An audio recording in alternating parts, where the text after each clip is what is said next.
আসসালামু আলাইকুম। আজকের ক্লাসে আপনাদের সবাইকে স্বাগত জানাচ্ছি। কেমন আছেন সবাই? আশা করি ভালো আছেন। আচ্ছা, ওয়ালাইকুম আসসালাম। জি আলহামদুলিল্লাহ ভালো আছি। আদাব। আচ্ছা, তাসনিয়া আপু আমাকে প্রশ্ন করেছেন বিভাজ্যতার নীতি করানো হবে কিনা। অবশ্যই করানো হবে।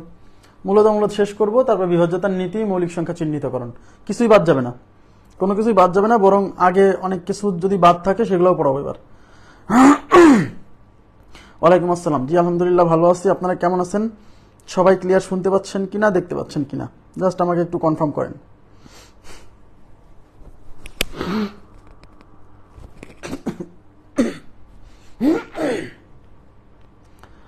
আচ্ছা আচ্ছা, একদম ক্লিয়ার বলছেন। আচ্ছা, আমরা শুরু করব। আজকে মূলত অমূলত সংখ্যা শেষ করে দিব। হ্যাঁ, মূলত অমূলত সংখ্যা শেষ করে দিব।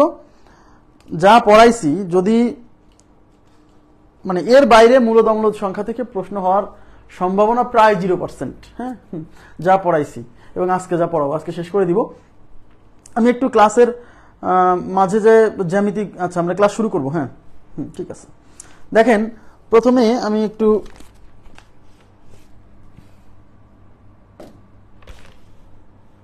আচ্ছা, আপনারা এই প্রশ্নের উত্তর দেন তো, এই প্রশ্নের উত্তর দেন।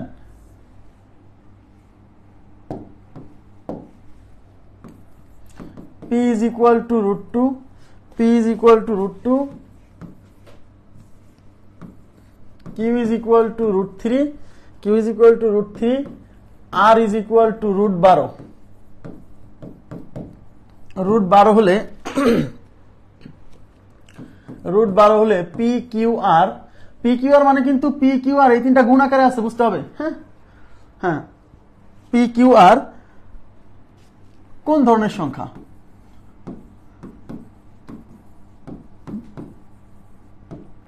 পি কিউ আর কোন ধরনের সংখ্যা? এক নাম্বার অপশনে দিলাম হচ্ছে মূলদ, দুই নাম্বার অপশনে দিলাম হচ্ছে অমূলদ, তিন নাম্বার অপশনে দিলাম হচ্ছে জটিল, আর চার নাম্বার অপশনে দিলাম হচ্ছে নান, মানে কোনোটিই নয়। আচ্ছা, এটার উত্তর কত বলেন, কি হবে এটার উত্তর? আচ্ছা আচ্ছা, শিবলু দত্ত বলছেন অমূলদ, মাহফুজা আক্তার অমূলদ বলছেন, আন্না রয় অমূলদ বলছেন। আচ্ছা, জাফিয়া মাইশা, বৃষ্টি সরকার, মারিয়া ইসলাম, পল্লব পিকে, টার্গেট বিসিএস, বাহ সুন্দর নাম। আচ্ছা, প্রিন্স হ্যামলেট, জাকিয়া সরকার, পূজা দাস, উজ্জ্বল হোসাইন, সাবরিনা আক্তার, মাইনুল ইসলাম, মাহমুদুল হাসান। অনেকের নাম পড়লাম। হ্যাঁ, আমি অবশ্যই ক্লাসে নামটাম পড়ি না, পড়াই যাই থরলি, কমেন্ট অত চেক করি না, যদি খুব সমস্যা হয় তখন চেক করি। হ্যাঁ, বেশি কমেন্ট পড়লে ক্লাস ভালো হয় না। আচ্ছা, অমূলদ বলছেন সবাই, তার মানে হচ্ছে সবাই যেহেতু অমূলদ বলছেন, তাহলে আমার তো আর ভিন্ন কিছু বলার কোনো সুযোগ নাই। আচ্ছা, দেখছি বলছে পি কিউ আর কোন ধরনের সংখ্যা। পি কিউ আর, এখানে পি কিউ আর কিভাবে আছে? গুণ আকারে আছে। তার মানে হচ্ছে পি কিউ আর, তাহলে পি এর মান হচ্ছে এই যে রুট 2, কিউ এর মান হচ্ছে রুট 3, আর এর মান হচ্ছে রুট 12। তাহলে এদের কিন্তু গুণ আকারে আছে। গুণ আকারে থাকলে কি বলছিলাম, যেহেতু সবার উপরে রুট আছে, তাহলে এই তিনজনকে একটা রুটের মধ্যে পার করা যাবে। তাহলে 2 ইন্টু 3 ইন্টু হচ্ছে 12, 3 দুগুণী 6, 6 12 72, তার মানে হচ্ছে রুট 72, রুট 72। এখন 72 উপর থেকে কি রুট সরে? সরে না। 72 উপর থেকে রুট সরে না। যেহেতু রুট সরছে না আর রুটের অস্তিত্ব আছে, তার মানে রুট সরছে না, মানে রুটের অস্তিত্ব থেকে যাচ্ছে, তার মানে এটা একটা অমূলদ সংখ্যা। এইটা ঠিক আছে, আশা করি বুঝতে পারছেন। এবার আমি আপনাদেরকে আরেকটা করতে দিচ্ছি, দেখেন তো এটা কি হবে বলেন তো।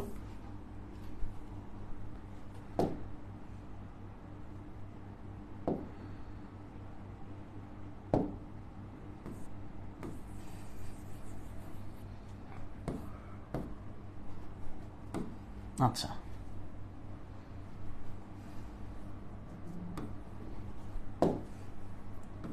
আচ্ছা এটা কি হবে বলেন তো। p is equal to root 2, q is equal to root 6, r is equal to root 12 হলে p q r কোন ধরনের সংখ্যা? আচ্ছা, p q r কোন ধরনের সংখ্যা, এটা কি হবে? p পি কিউ আর মানে কি, পি কিউ এবং আর কি আছে, গুণ আকারে আছে, তাহলে এগুলা গুণ করতে হবে। কি হবে বলেন, সবাই উত্তর দেন।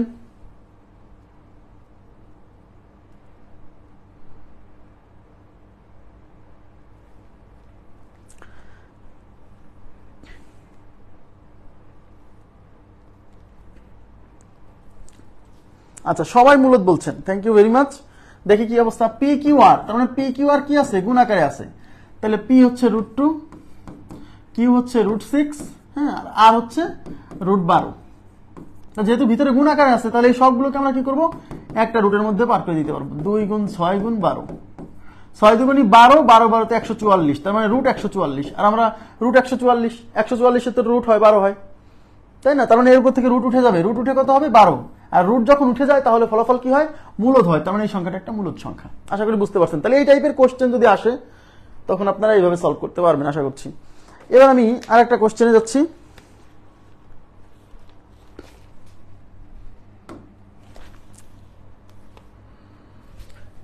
লেখেন, নিচের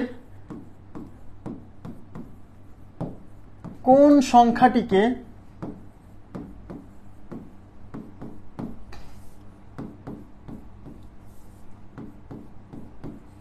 পি বাই কিউ আকারে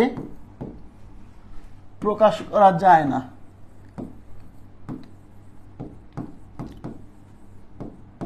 প্রকাশ করা যায় না। এক নাম্বার অপশন আছে, √9, 2 নাম্বার অপশন আছে 0.5, 3 নাম্বার অপশন আছে 0.3, এর উপর হচ্ছে পৌনপুনিক, হ্যাঁ, 4 নাম্বার অপশন আছে হচ্ছে √3। উত্তর কত বলেন তো? নিচের কোন সংখ্যাটিকে পি বাই কিউ আকারে প্রকাশ করা যায় না?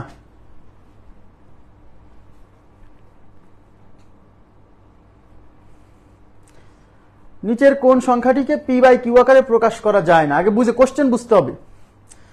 আচ্ছা সবাই উত্তর দেন। নিচের কোন সংখ্যাটিকে পি বাই কিউ আকারে প্রকাশ করা যায় না? আচ্ছা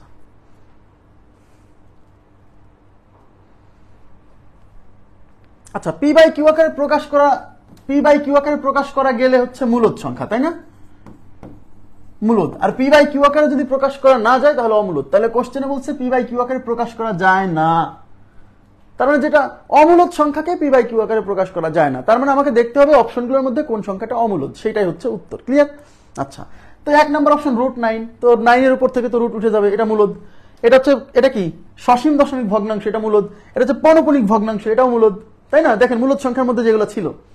আচ্ছা, আর এই সংখ্যাটা √3, এর উপর থেকে রুট ওঠে না, তার মানে এটা একটা অমূলদ সংখ্যা। আর অমূলদ সংখ্যাকে পি বাই কিউ আকারে প্রকাশ করা যায় না, তার মানে এই কোশ্চেনের উত্তর হচ্ছে 4 নম্বর অপশন √3। ক্লিয়ার?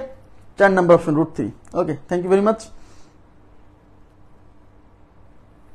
আচ্ছা এবার নেক্সট। আচ্ছা এখন আপনারা আমাকে বলেন, 1 নম্বরে হচ্ছে এটা ঘনমূল 0.216, 2 নম্বরে দিলাম হচ্ছে ঘনমূল 0.27, 3 নম্বরে দিলাম হচ্ছে ঘনমূল 0.125, 4 নম্বরে দিলাম হচ্ছে ঘনমূল 64, 5 নম্বরে দিলাম হচ্ছে √0.64। এই সংখ্যাগুলোর মধ্যে কোনটা মূলদ কোনটা অমূলদ আমাদেরকে এটা বের করতে হবে। এই সংখ্যাগুলোর মধ্যে কোনটা মূলদ, এই সংখ্যাগুলোর মধ্যে কোনটা মূলদ কোনটা অমূলদ বের করতে হবে। বলেন, রেসপন্স করেন, এই সংখ্যাগুলোর মধ্যে কোনটা মূলদ কোনটা অমূলদ।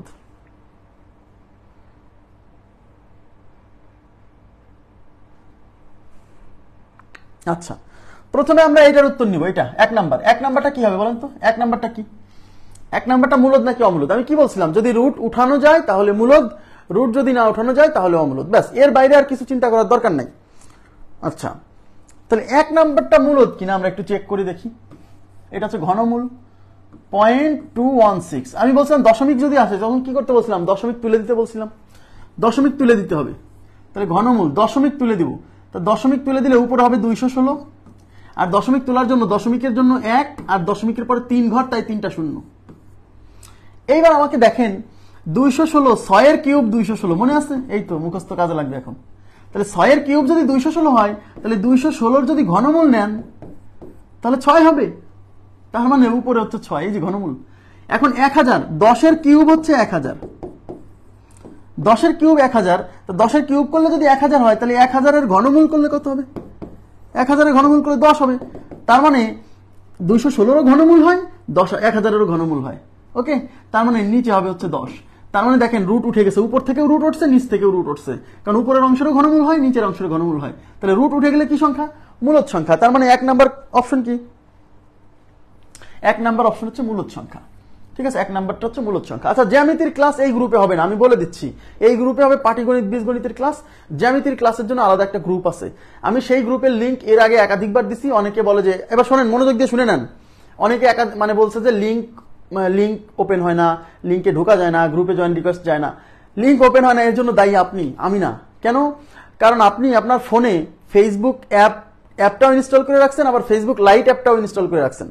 তো দুইটা অ্যাপ রাখছেন, যারা দুইটা অ্যাপ রাখছেন, ফেসবুক অফিসিয়াল অ্যাপটাও রাখছেন, আবার ফেসবুক লাইট অ্যাপটাও রাখছেন, দুইটাই যাদের ফোনে আছে তারা লিংক সবুজ দেখছেন না, লিংক দেখছেন কালো, যাচ্ছে না। ইভেন বিভিন্ন জায়গায় লিংক আমি যখন শেয়ার করতেছি, যারা কালো লিংক দেখতেছেন, ঢোকা যাচ্ছে না, ক্লিক করলে কিছু আসে না, তাদের হচ্ছে ফেসবুক লাইট, ফেসবুক অ্যাপ দুইটাই ইনস্টল করা ফোনে, এই জন্য ঢুকতে পারছেন না। দয়া করে ফেসবুক লাইট অ্যাপটা আনইনস্টল করে দিবেন। আনইনস্টল করলে পরেই সব সমস্যার সমাধান হয়ে যাবে। কথা কি বুঝতে পারছেন? আচ্ছা, হবে আজকে রাতে আমি সব দেখাই দিব। আমি কোন গ্রুপে হবে, আমি এই ক্লাস শেষেই একটা পোস্ট করব আপনাদের গ্রুপে। গ্রুপে পোস্ট করব, সেই একটা লিংক দিয়ে দেবো কমেন্টে, ওখানে ক্লিক করলে আপনি জয়েন হয়ে যাবেন, সমস্যা নেই। আশা করি বুঝতে পারছেন। এখন দেখেন 2 নাম্বার অপশন কি হবে? 2 নাম্বার অপশন, 1 নাম্বার অপশন মূলদ। 2 নাম্বারটা কি হবে বলেন? 2 নাম্বারটা কি হবে? 2 নাম্বারটা কি হবে? 2 নাম্বার, 2 মূলদ নাকি অমূলদ? 2 নাম্বার। আচ্ছা, এখন বলছি সব মূলদ। আচ্ছা, 2 নাম্বারটা দেখি। আচ্ছা, 2 নাম্বার কেউ মূলদ বলছেন, কেউ অমূলদ বলছেন। আচ্ছা দেখি। আচ্ছা, 2 নাম্বারে কি বলছে? 1 নাম্বার মূলদ, 1 নাম্বার মূলদ। আচ্ছা, 2 নাম্বারে হচ্ছে ঘনমূল 0.27। তাহলে আমাকে কি করতে হবে? পয়েন্ট থাকলে আমার কাজ হচ্ছে প্রথমে পয়েন্ট তুলে দেওয়া। পয়েন্ট তুলে দিলে উপরে 27 হবে, আর পয়েন্টের জন্য 1, পয়েন্টের পরে 2 ঘর, তাই 2টা শূন্য। এখন দেখেন, আমরা জানি যে 3-এর কিউব করলে কত হয়? 27 হয়। তার মানে 3-এর কিউব করলে 27 হয়, তাহলে 27-এর ঘনমূল করলে 3 হবে, 3 হবে, রাইট? তার মানে এই 27-এর ঘনমূল 3, তার মানে উপর থেকে ঘনমূল উঠে যাবে। এখানে অনেকে ভুল করে ফেলবে, এই 100-র বর্গমূল 10, 100-র বর্গমূল 10, কিন্তু 100-র ঘনমূল হয় না। 100-র ঘনমূল হয় না, পূর্ণ সংখ্যা আসবে না। তার মানে এখানে 27-এর ঘনমূল হচ্ছে 3, বাট 100-র ঘনমূল হয় না, মানে নিচে ঘনমূল রেখে দিতে হবে। তার মানে এখান থেকে কিন্তু এই রুট ঘনমূল চিহ্নটা উপর থেকে উঠছে, কিন্তু নিচ থেকে উঠে নাই, সম্পূর্ণ সরে নাই। যেহেতু সম্পূর্ণ সরে নাই, তাহলে এটা একটা অমূলদ সংখ্যা। রুটের অস্তিত্ব থাকলেই অমূলদ সংখ্যা। আমার কথা কি বুঝতে পারছেন কিনা বলেন? বুঝে পড়তে হবে, এটা অমূলদ সংখ্যা। কারণ 27-এর ঘনমূল হচ্ছে 3, কিন্তু 100-র তো ঘনমূল হয় না। 1000-এর ঘনমূল 3, 1000 10, 1000 যদি হতো তাহলে ঘনমূল হতো 10, কিন্তু এখানে তো 100, 100-র আবার বর্গমূল হয়। বুঝতেছেন আমার কথা কি? বোঝা যাচ্ছে আমার কথা কি? বুঝছেন? তাহলে এটা কি সংখ্যা? এটা হচ্ছে অমূলদ সংখ্যা। বুঝে শুনে পড়েন, বুঝে শুনে পড়েন। এবার কি বুঝতে পারতেছেন যে 1 থেকে 30 পর্যন্ত বর্গ সংখ্যা আর 1 থেকে 10 পর্যন্ত ঘন সংখ্যা প্রথম ক্লাসেই কেন হোমওয়ার্ক দিছিলাম? এগুলো না জানলে, শুধু এই চ্যাপ্টারে না, সামনে দেখবেন আরো বাধা বিপত্তি আসবে ওইগুলো না জানলে। নেক্সট, পরেরটা কি হবে বলেন? এই যে পরেরটা কি হবে? পরেরটা মূলদ না অমূলদ? 3 নাম্বারটা মূলদ নাকি অমূলদ? দেখেন এখানে কি আছে? ঘনমূল 0.125। তাহলে আমি কি বলছি? এরকম দশমিক আসলে আগে দশমিক তুলবো, দশমিক তুললে উপরে 125, আর নিচে দশমিকের জন্য 1, দশমিকের পর 3 ঘর, তাই 3টা শূন্য। এখন আমাকে বলেন 125-এর কি ঘনমূল হয়? ইয়েস। কেন? কারণ 5-এর কিউব হচ্ছে 125। যেহেতু 5-এর কিউব 125, তার মানে 125-এর যদি ঘনমূল করেন তাহলে 5 হবে। তার মানে আমার 125 থেকে ঘনমূল চিহ্ন উঠে 5 হবে। আর নিচে আছে 1000, 1000-এর ঘনমূল হয়, কারণ 10-এর কিউব করলে যেহেতু 1000 হয়, তাহলে 1000-এর ঘনমূল করলে কি হবে? 1000-এর ঘনমূল করলে 10 হবে। তার মানে নিচ থেকেও ঘনমূল উঠে যাবে, তার মানে এটা 5/10। তার মানে উপর থেকেও রুট উঠে গেছে, নিচ থেকেও রুট উঠে গেছে, তার মানে রুটের অস্তিত্ব নাই। সুতরাং এটা একটা মূলদ সংখ্যা, তার মানে এটা একটা মূলদ সংখ্যা। তাহলে 3 নাম্বার অপশন কেমন? 3 নাম্বার অপশন হচ্ছে মূলদ সংখ্যা। ক্লিয়ার বিষয়টা? 3 নাম্বার অপশন মূলদ সংখ্যা।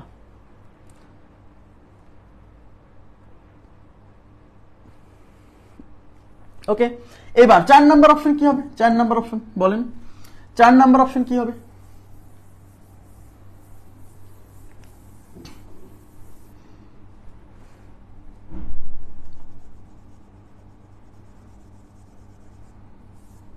চার নাম্বার অপশন কি হবে?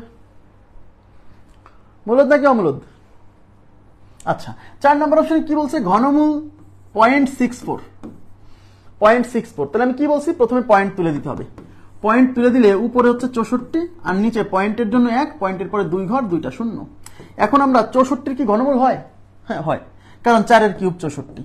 4 এর কিউব যেহেতু 64, তার মানে 64 ঘনমূল করলে আমরা কত পাবো? আমরা পাবো হচ্ছে 4। ঠিক আছে, তার মানে উপরে আমার 64 ঘনমূল করলে 4 পাবো, আর নিচে আছে 100, কিন্তু 100 ঘনমূল হয় না, 100 বর্গমূল হয়। এই যে ভুল বলতেছেন কেন? 100 বর্গমূল হয় রে ভাই 10, কিন্তু 100 ঘনমূল হয় না। 100 ঘনমূল হয় না, 100 ঘনমূল হয় না। এক কথা বারে বারে যদি বলার পরেও ভুল হয় তাহলে কিন্তু বিপদ। যারা মূলদ বলছেন খেয়াল করেন প্লিজ। 100 তো ঘনমূল হয় না, বর্গমূল হয়। তার মানে উপরের অংশের ঘনমূল হচ্ছে, নিচের অংশের ঘনমূল হচ্ছে না, মানে নিচের অংশে ঘনমূল থেকে যাবে। যেহেতু রুটের অস্তিত্ব অর্ধেক অংশে থেকে গেছে, রুটের অস্তিত্ব থাকা মানেই হচ্ছে কি? অমূলদ সংখ্যা। ঠিক আছে, রুটের অস্তিত্ব চতুর্মূল দিয়ে আসে না পরীক্ষায়। হ্যাঁ, চতুর্মূল দিয়ে আসে না, খালি খালি মাথা নষ্ট করার কোনো দরকার নেই। একটা প্রশ্ন পরীক্ষায় আসছে চতুর্মূলে 81, সেটা দেখাই দিছি। এটা হচ্ছে অমূলদ সংখ্যা। আচ্ছা, অমূলদ সংখ্যা। এবার পরেরটা কি হবে বলেন তো? লাস্ট অন 5 নাম্বার কি হবে? 5 নাম্বার কি হবে? 5 মূলদ নাকি অমূলদ? 5 নাম্বার এই যে 0.64 এর বর্গমূল। 0.64 এর বর্গমূল, তাহলে পয়েন্ট তুলে দিলে উপরে 64, নিচে পয়েন্টের জন্য 1, পয়েন্টের পরে 2 ঘর, 2টা শূন্য। এবার দেখেন 64 বর্গমূল 4, আবার 100 বর্গমূল 10, তার মানে এবার উপর থেকেও রুট উঠে গেছে, নিচ থেকেও রুট উঠে গেছে, সুতরাং এটা একটা মূলদ সংখ্যা। তার মানে এবার উপরেও রুট উঠে গেছে, এবার নিচেও রুট উঠে গেছে, সুতরাং এটা একটা মূলদ সংখ্যা। আশা করি বুঝতে পারছেন। তাহলে এই টাইপের এই যে প্রশ্ন যদি আসে পরীক্ষায়, তাহলে আপনারা সলভ করতে পারবেন। ওকে, আচ্ছা, এবার আমরা চলে যাব হচ্ছে আমি আর একটা জিনিস আপনাদেরকে একটু এখানে বোঝাবো। সেটা হচ্ছে আপনাদের কোশ্চেন ছিল যে জিরো মূলদ নাকি অমূলদ। আচ্ছা, জিরো সম্পর্কে আমরা একটু ধারণা নিব। জিরো ও 64, হ্যাঁ 64 বর্গমূল, সরি ভুল হয়েছে আমার। 64 বর্গমূল 8 আর 100 বর্গমূল 10, 8/10। তবে রুট উঠে গেছে, রুট যেহেতু উঠে গেছে, সুতরাং এটা একটা মূলদ সংখ্যা। সরি ভুল হয়েছিল, 64 ঘনমূল লিখে ফেলছিলাম। হ্যাঁ, আন্তরিকভাবে দুঃখিত। আচ্ছা, এবার দেখেন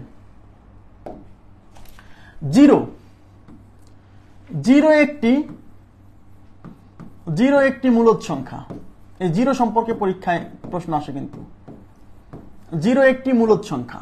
জিরো যে মূলদ, কেন মূলদ তার প্রমাণ আমরা দিব, সমস্যা নেই। হ্যাঁ, ঠিক আছে। জিরো একটি মূলদ সংখ্যা। কেন জিরো একটি মূলদ সংখ্যা, এই বিষয়টা আমি আপনাদেরকে একটু ক্লিয়ার করতেছি। সেটা হচ্ছে আমি কি জিরোকে লিখতে পারি 0/5 লিখতে পারি কিনা বলেন? কারণ জিরোকে কোনো কিছু দিয়ে যদি ভাগ করা যায় তাহলে ফলাফল জিরোই হয়। জিরোকে কোনো কিছু দিয়ে ভাগ করলে ফলাফল জিরোই হয়, তার মানে 0 = 0/5। একজন বলছে ভাই 0 = আমি 0/7 লিখবো, কোনো সমস্যা নেই। জিরোকে আপনি যাই দিয়ে ভাগ করেন ফলাফল জিরো, ফলাফল জিরো। ঠিক আছে, তাহলে জিরোকে তাহলে আমি লিখলাম 0 = 0/7 লেখা যায় কিনা? এইবার এই জিরো তো একটা পূর্ণ সংখ্যা। শোনেন, জিরো কিন্তু একটা পূর্ণ সংখ্যা। জিরো কিন্তু একটি পূর্ণ সংখ্যা। জিরো একটি পূর্ণ সংখ্যা। জিরো একটি পূর্ণ সংখ্যা।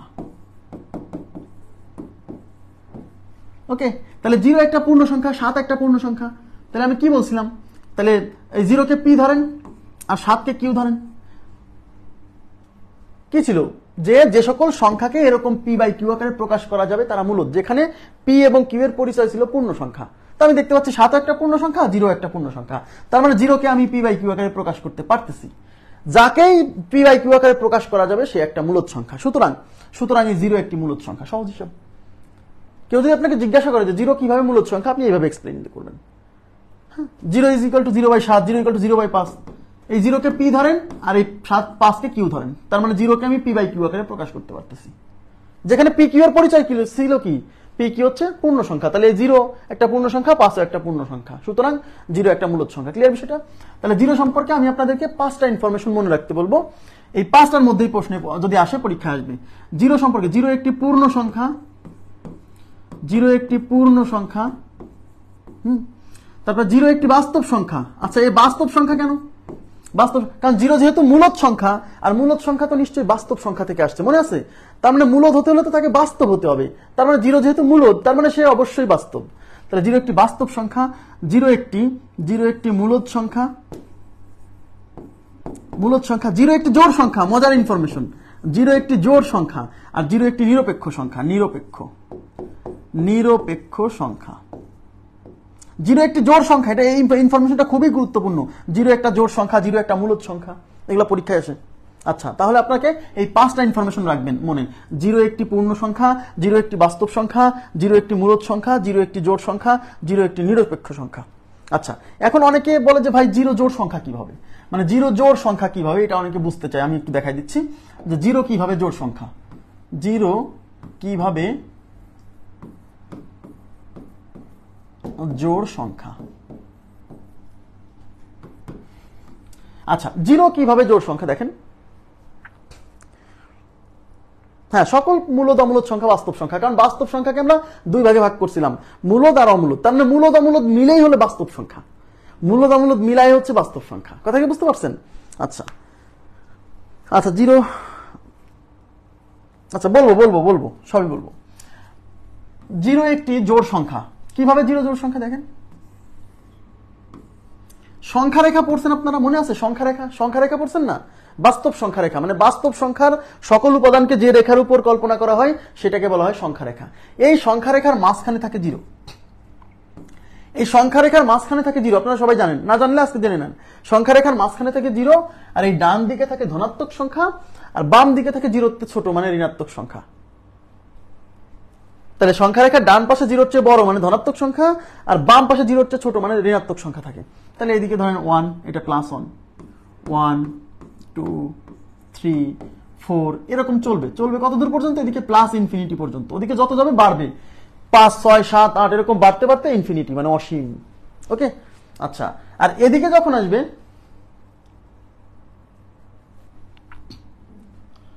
হ্যাঁ 10 20 30 এগুলো দিয়েও ভাগ করা যাবে, সমস্যা নেই। এদিকে আসলে -1, এটা -1 -2 -3 -4 এদিকে এরকম চলতে চলতে এদিকে কমতে কমতে ∞। এটা হচ্ছে সংখ্যা রেখা। এখন সংখ্যা রেখার উপর আপনারা কি জানেন যে একটা জোড় সংখ্যার পরে আর একটা বিজোড় সংখ্যা, তারপর আর একটা জোড় সংখ্যা। তার মানে জোড় বিজোড় কিভাবে থাকে? একটা জোড়, তারপরে একটা গ্যাপ দিয়ে জোড়। একটা জোড় থাকলে তারপর একটা বিজোড়, তারপর একটা জোড়, তার মানে একটা গ্যাপ দিয়ে দিয়ে জোড় সংখ্যা পাওয়া যাবে, তাই না? তাহলে এই 4 যদি জোড় হয়, এদিকে তাকান, এই 4 তো জোড় সংখ্যা, এটা তো জানেন 4 জোড় সংখ্যা। তাহলে এর আগে জোড় সংখ্যা কে? এর আগে জোড় সংখ্যা হচ্ছে এই 3 বাদ দিয়ে 2 জোড় সংখ্যা, একটা পরপর জোড়। 4 যেহেতু জোড়, 4 এর আগেরটা বাদ দিয়ে তারপরটা। তাহলে এই 2 জোড় সংখ্যা, 2 এর আগে জোড় সংখ্যাকে, এই 1 কে বাদ দিয়ে 0 একটা জোড় সংখ্যা। আবার এই পাশ থেকেও যদি যান -4 নেগেটিভ জোড় সংখ্যা। তাহলে এই -4 এর পরে জোড় সংখ্যা কে? -2। তারপরে একটাকে বাদ দিয়ে একটা বাদ দিয়ে তো জোড় পাওয়া যায়। তাহলে এরপরে জোড় কি হবে? এই -1 বাদ দিয়ে 0 একটা জোড় সংখ্যা। তার মানে সংখ্যা রেখা থেকে দেখতে পাচ্ছি যে এই পাশ দিয়ে আসলে পরেও জিরোকে জোড় হিসেবে বিবেচনা করতে হচ্ছে, এই পাশ দিয়ে আসতে গেলেও জিরোকে জোড় হিসেবে বিবেচনা করতে হচ্ছে। কথা কি বুঝতে পারছেন? তার মানে জিরো একটা জোড় সংখ্যা। আশা করি বুঝতে পারছেন। তাহলে জিরো সম্পর্কে 5টা ইনফরমেশন মাথায় রাখবেন। আমি এগুলা সম্পর্কে আরো সামনে ক্লাস আছে বলবো, বাস্তব সংখ্যা নিয়ে তো আরো ক্লাস আছে, টেনশন করেন না। জিরো একটা বাস্তব সংখ্যা, পূর্ণ সংখ্যা, মূলদ সংখ্যা, জোড় সংখ্যা, নিরপেক্ষ সংখ্যা। আচ্ছা, এবার জিরো সম্পর্কে আমরা এখান থেকে সরছি। এখন আমরা দেখবো হচ্ছে মূলদ অমূলদ সংখ্যার গাণিতিক অপারেশন। দেখেন, মূলদ ও অমূলদ সংখ্যার গাণিতিক অপারেশন খুবই মানে ইম্পর্টেন্ট, আমি বলবো না, হ্যাঁ, কিন্তু পরীক্ষায় মানে আসতে পারে। আমাকে একটু মনে করাই দিন, ওইদিকে আমাদের 29 30 31 না কত প্রশ্ন যেন বাকি ছিল, এগুলো আমরা সলভ করবো। মূলদ এবং অমূলদ সংখ্যার গাণিতিক অপারেশন মানে কি? মানে দুইটা মূলদ সংখ্যা যোগ করলে কি হবে, দুইটা অমূলদ সংখ্যা বিয়োগ করলে কি হবে, দুইটা মূলদ সংখ্যা ভাগ করলে কি হবে, দুইটা অমূলদ সংখ্যা গুণ করলে কি হবে, এগুলো বলছে। এটা গাণিতিক অপারেশন। গাণিতিক অপারেশন মানে কি? যোগ বিয়োগ গুণ ভাগ, এগুলোকে বলে গাণিতিক অপারেশন। ঠিক আছে? তাহলে মূলদ অমূলদ সংখ্যার গাণিতিক অপারেশন মানে দুইটা মূলদ বা একটা মূলদ একটা অমূলদ যোগ বিয়োগ গুণ ভাগ এগুলোতে কি হবে, ফলাফলটা মূলদ হবে নাকি অমূলদ হবে, এটা বোঝাচ্ছে। ওকে, আচ্ছা দেখাচ্ছি। তাহলে মূলদ ও অমূলদ সংখ্যার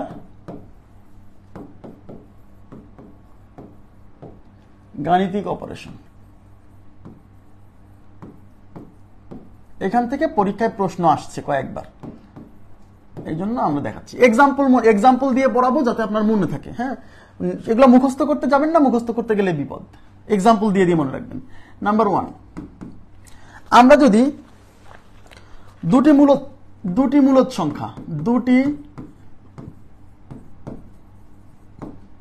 মূলদ সংখ্যার যোগফল বিয়োগফল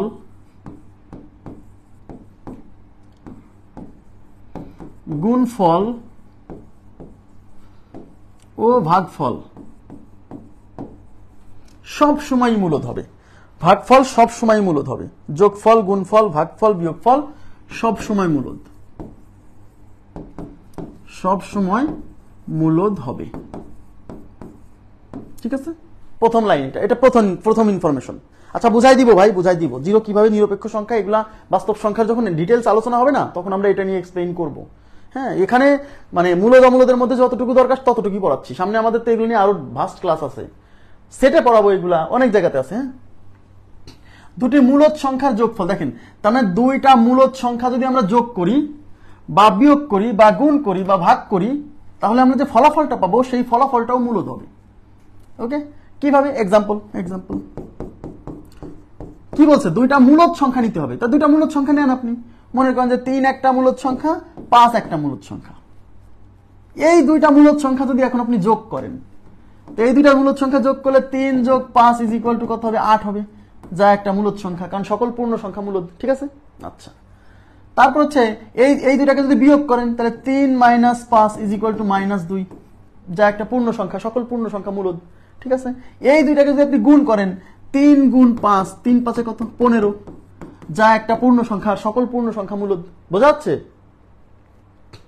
আচ্ছা, এইবার ভাগফল, এই দুটাকে যদি আপনি ভাগ করেন 3/5, তাহলে 3/5 দিয়ে যদি ভাগ করেন তাহলে কি হচ্ছে? তাহলে 3 একটা পূর্ণ সংখ্যা, 5 একটা পূর্ণ সংখ্যা, তার মানে দুইটা পূর্ণ সংখ্যার অনুপাত, মানে p/q। আমরা তো জানি যে সকল সংখ্যাকে p/q আকারে প্রকাশ করা যায় তারা মূলদ সংখ্যা। তার মানে দুইটা মূলদ সংখ্যাকে যদি আমি যোগ করি, বিয়োগ করি, গুণ করি, ভাগ করি, যাই করি না কেন, নতুন যে ফলাফলটা আসবে সেই ফলাফলটাও কি হবে? মূলদ সংখ্যা হবে। খুব ইম্পর্টেন্ট, এখান থেকে পরীক্ষায় প্রশ্ন আসছে। হ্যাঁ, আচ্ছা, ভাগফল সসীম দশমিক। আচ্ছা, দেখেন হয়েছে এটা। এখন এইখান থেকে আমরা একটা কোশ্চেন পরীক্ষাতে নিচ্ছি। হ্যাঁ, এখান থেকে একটা কোশ্চেন আসছে। দেখেন, প্রশ্ন আসছে এরকম যে এ ও বি, এই প্রশ্ন পরীক্ষা আসছে, এ ও বি দুটি মূলদ সংখ্যা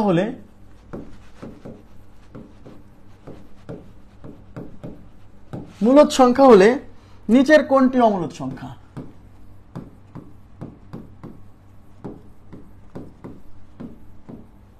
নিচের কোনটি অমূলদ সংখ্যা? 1 নম্বর অপশন হচ্ছে a প্লাস বি, 2 নম্বর অপশন হচ্ছে a মাইনাস বি, 3 নম্বর অপশন হচ্ছে এ বি, 4 নম্বর অপশন হচ্ছে নান। কোনটা হবে উত্তর বলেন তো? কোনটা হবে উত্তর? আপনারা উত্তর দেন, আমি একটু পানি খাই। -2 জটিল সংখ্যা কিভাবে? এই তো উল্টাপাল্টা করলে হবে না। -2 জটিল না, -2 বাস্তব এবং মূলদ। যদি √-2 বলতো এই টোটাল ফলাফলটা জটিল, সেদিন কিন্তু বলছি বারে বারে, নেগেটিভ তো জটিল না, নেগেটিভ সংখ্যার উপর রুট পড়লে এই পুরো রুট সহ ফলাফলটা জটিল হয়। উল্টাপাল্টা বললে হবে না কিন্তু। আচ্ছা, তাহলে কি এ এবং বি এর পরিচয় কি? এ এবং বি দুটি মূলদ সংখ্যা, এ আর বি দুইটা মূলদ সংখ্যা। তাহলে নিচের কোন সংখ্যাটি অমূলদ? তাহলে এখানে কি আছে? এ আর বি যোগ করা আছে। তাহলে এ বি যেহেতু দুইটাই মূলদ, তাহলে দুইটা মূলদ সংখ্যা যোগ করলে ফলাফল তো মূলদই হয়, তাই কিনা? আচ্ছা, দুইটা মূলদ সংখ্যা বিয়োগ করছি, দুইটা মূলদ সংখ্যা বিয়োগ করলে ফলাফল তো মূলদই হয়। দুইটা মূলদ সংখ্যা গুণ করলে ফলাফল মূলদ হয়। দুইটা মূলদ সংখ্যা ভাগ করলে ফলাফল মূলদ হয়। তার মানে এখানে অমূলদ সংখ্যা হওয়ার কোনো সুযোগ নাই, নান উত্তর। ঠিক আছে, ওকে, আচ্ছা ঠিক আছে। আচ্ছা, এবার আমি চলে যাচ্ছি 2 নম্বর পয়েন্ট। 1 নম্বর পয়েন্ট আমরা পড়ে ফেলছি, মূলদ অমূলদ সংখ্যার গাণিতিক অপারেশন, যে দুইটা মূলদ সংখ্যার যোগফল, বিয়োগফল, গুণফল, ভাগফল যাই করেন না কেন ফলাফল কি হবে? মূলদ হবে। আচ্ছা, এবার দেখেন 2 নম্বর পয়েন্ট, ওটা ছিল 1 নম্বর পয়েন্ট, এবার 2 নম্বর পয়েন্ট। 2 নম্বর পয়েন্টটা খুবই গুরুত্বপূর্ণ। দুইটি ভিন্ন দুইটি ভিন্ন অমূলদ সংখ্যার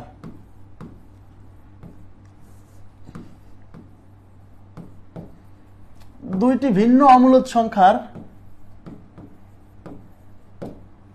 ভিন্ন অমূলদ সংখ্যার গুণফল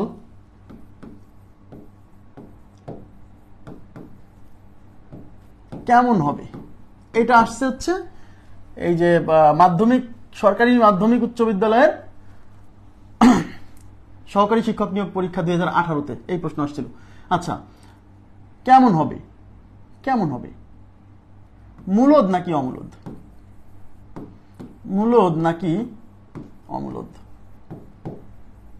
এবার কি বলছে? দুইটা ভিন্ন অমূলদ সংখ্যার গুণফল। মানে আপনি দুইটা ভিন্ন অমূলদ সংখ্যা, ভিন্ন মানে কি? ভিন্ন মানে হচ্ছে একই রকম নয়। দুইটা ভিন্ন অমূলদ সংখ্যা নিয়ে গুণ করবেন, গুণ করে যে ফলাফল আসবে সেই ফলাফলটা কেমন হবে? মূলদ হবে নাকি অমূলদ হবে? আমরা এইটা একটু চেক করব। আচ্ছা, তাহলে এক্সাম্পল নিব, রিয়েল এক্সাম্পল দিয়ে আপনি টেস্ট করবেন। এইসব কিন্তু মুখস্থ করতে যাবেন না, এসব মুখস্থ করলেই বিপদ। এক্সাম্পল মাথায় নেবেন, এক্সাম্পল দিয়ে আপনি টেস্ট করবেন, ঠিক আছে? আচ্ছা দেখেন, ধরেন আমি √8 নিলাম, এদিকে তাকান, √2 নিলাম। √2 কি একটা অমূলদ সংখ্যা? √2 একটা অমূলদ সংখ্যা কিনা? অমূলদ সংখ্যা। আবার √3ও কিন্তু একটা অমূলদ সংখ্যা। তাহলে আমি কি বলছি? দুইটা ভিন্ন অমূলদ সংখ্যা, একই নেওয়া যাবে না, দুইটা ভিন্ন নিতে হবে। তাহলে √2 নিলাম আর √3 নিলাম, এরা কি দুইটা ভিন্ন অমূলদ সংখ্যা না? এবার কি বলছে? দুইটা ভিন্ন অমূলদ সংখ্যার গুণফল। তার মানে এই দুজনের এখন গুণ করতে হবে, গুণ করে যে ফলাফল আসবে সেই ফলাফলটা কি হবে? তাইলে গুণফল, তাহলে অতএব গুণফল মানে √2 × √3, তার মানে গুণ থাকলে পরে তো একত্র করে লেখা যাবে, তার মানে √2 × 3 = √6। এখন আমাকে বলেন, এই দুইজনকে গুণ করে যে √6 পাইছেন, এই 6-এর উপর থেকে কি রুট সরে না? রুট না সরলে ফলাফল কি? অমূলদ। তার মানে দুইটা ভিন্ন অমূলদ সংখ্যার গুণফল কি হলো? অমূলদ হলো। দুইটা ভিন্ন অমূলদ সংখ্যার গুণফল অমূলদ, ঠিক আছে? এখানেই শেষ করেন না, আমি আরো একটা এক্সাম্পল নিচ্ছি, দেখেন প্লিজ। আবার মনে করেন √8 নিলাম, √8 একটা অমূলদ সংখ্যা, ইয়েস, কারণ 8-এর উপর থেকে রুট সরে না। আমি √2 নিলাম, √2 কিন্তু একটা অমূলদ সংখ্যা, √2 কিন্তু একটা অমূলদ সংখ্যা। তাহলে এরা দুজন কি ভিন্ন অমূলদ সংখ্যা না? এরাও কিন্তু ভিন্ন অমূলদ সংখ্যা। সবাই এদিকে তাকান প্লিজ, মনোযোগ দেন। এই 2 নম্বর পয়েন্টটা কিন্তু খুবই ইম্পর্টেন্ট, পরীক্ষা আসার মতো। তাহলে √8 একটা অমূলদ সংখ্যা, √2 একটা অমূলদ সংখ্যা, এবং এরা দুইজন কিন্তু ভিন্ন অমূলদ সংখ্যা। এবার এদেরকে গুণ করেন, কেন? কারণ বলছে দুইটা ভিন্ন অমূলদ সংখ্যার গুণফল। তাহলে এদেরকে গুণ করলে √8 × √2, তাহলে এই যে দুইটা ভিন্ন অমূলদ সংখ্যার গুণফল = √8 × 2 = √16, আর √16 মানে 16-এর উপর থেকে রুট সরে চলে গেল 4, রুট সরে গেছে, সুতরাং এটা একটা মূলদ সংখ্যা। তার মানে এই যে দুইটা ভিন্ন অমূলদ সংখ্যার গুণ করে ফলাফল হিসেবে তো আমি একটা মূলদ সংখ্যাও পাচ্ছি। তার মানে দুইটা ভিন্ন অমূলদ সংখ্যার গুণফল কখনো অমূলদ, কখনো মূলদ। তার মানে এটার উত্তর হচ্ছে কখনো মূলদ, কখনো অমূলদ। বুঝতে পারছেন কিনা বলেন? এই জন্য বলছি এক্সাম্পল মাথায় রাখতে হবে। এসব কিন্তু মনে থাকবে না, রিয়েল এক্সাম্পল, এই রিয়েল এক্সাম্পল দিয়ে আপনার মাথায় নিয়ে আসতে হবে সবকিছু। হ্যাঁ জি, তার মানে দুইটা ভিন্ন অমূলদ সংখ্যার গুণফল কখনো মূলদ, কখনো অমূলদ। মনে থাকবে কিনা বলেন? দুইটা ভিন্ন অমূলদ সংখ্যার গুণফল মানে দুইটা ভিন্ন অমূলদ সংখ্যা যদি গুণ করেন তাহলে যে ফলাফলটা পাবেন সেই ফলাফলটা মূলদ হতে পারে, অমূলদ হতে পারে। এই কোশ্চেনটা পরীক্ষাতে আসছে, হুবহু এইভাবে আসছে। দুইটা ভিন্ন অমূলদ সংখ্যার গুণফল কেমন হয়? মূলদ নাকি অমূলদ? উভয়, মূলদ অমূলদ দুইটাই হতে পারে। ওকে, আচ্ছা, কখনো মূলদ, কখনো অমূলদ, ঠিক আছে না? আজকে জিওমেট্রির কথা ছিল না, 4 দিন পাটিগণিত, বীজগণিত, 2 দিন জিওমেট্রি। কথা শুনতে হবে ঠিক মতো, ঠিকঠাক না শুনলে কিন্তু বিপদ। ওকে, আচ্ছা, এবার 3 নম্বর পয়েন্ট। আগামীকাল জিওমেট্রি ক্লাস, আগামীকাল রাত 9:15 জিওমেট্রি ক্লাস। এই গ্রুপে হবে না, জিওমেট্রির গ্রুপে।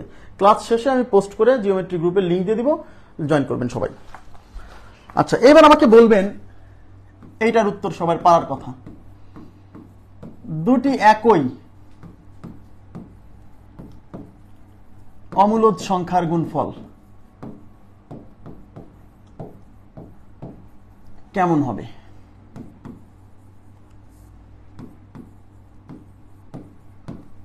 দুটি একই অমূলদ সংখ্যার গুণফল কেমন হবে?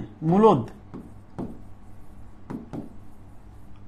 নাকি অমূলদ? বলেন তো কি হবে? দুইটা একই, সেম নিবেন। দুইটাই একই অমূলদ সংখ্যার গুণফল কেমন হবে?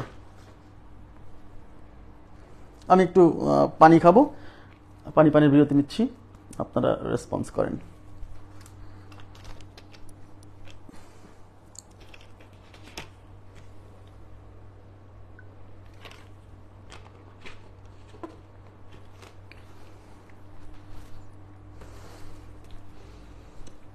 আচ্ছা, দুটো একই অমূলদ সংখ্যা, সেম অমূলদ সংখ্যা নিব। এবার রিয়েল এক্সাম্পল। তাহলে দুটো একই অমূলদ সংখ্যা, তাহলে আমাদের মাথায় আসতেছে √2।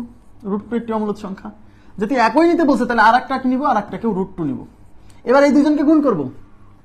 দুটো একই অমূলদ সংখ্যা কি করব? গুণ করব। তাহলে এই দুজনকে যদি গুণ করি √2 ইন্টু √2, √2 ইন্টু √2 করলে কি হবে? √2 স্কোয়ার। √2 স্কোয়ার করলে স্কোয়ার আর রুট কেটে গেলে কি হবে? 2 হবে। তার মানে রুট কিন্তু থাকতেছে না। তার মানে দুইটা একই অমূলদ সংখ্যা যদি আমরা গুণ করি তাহলে লাস্টে কিন্তু রুট থাকছে না। তার মানে ফলাফল কি হচ্ছে? মূলদ হচ্ছে। তাহলে দুইটা একই অমূলদ সংখ্যা নিয়ে যদি আমরা গুণ করি তাহলে কি হচ্ছে? ফলাফল মূলদ হচ্ছে। কিন্তু আমাদের মাথায় যখন শুধু √2 খেলতেছে, তাই না? আচ্ছা, কিন্তু আপনার এইটা কি অমূলদ না? ঘনমূল 2 এটা কি অমূলদ না? এদিকে তাকান প্লিজ, এদিকে তাকান। এবার বোঝেন যে কোশ্চেন কতটা ক্রিয়েটিভ হতে পারে। এটা কি অমূলদ না? এটাও অমূলদ, কারণ 2 এর ঘনমূল হয় না। তাহলে আমি √2 না নিয়ে যদি এই অমূলদ সংখ্যাটা নেই, দুইটা একই, মনে করেন আর একটাও নিলাম, সেটাও ঘনমূল 2। এটাও তো অমূলদ, এটাও তো অমূলদ, এবং এরা একই অমূলদ। এবার এদেরকে গুণ করেন তো।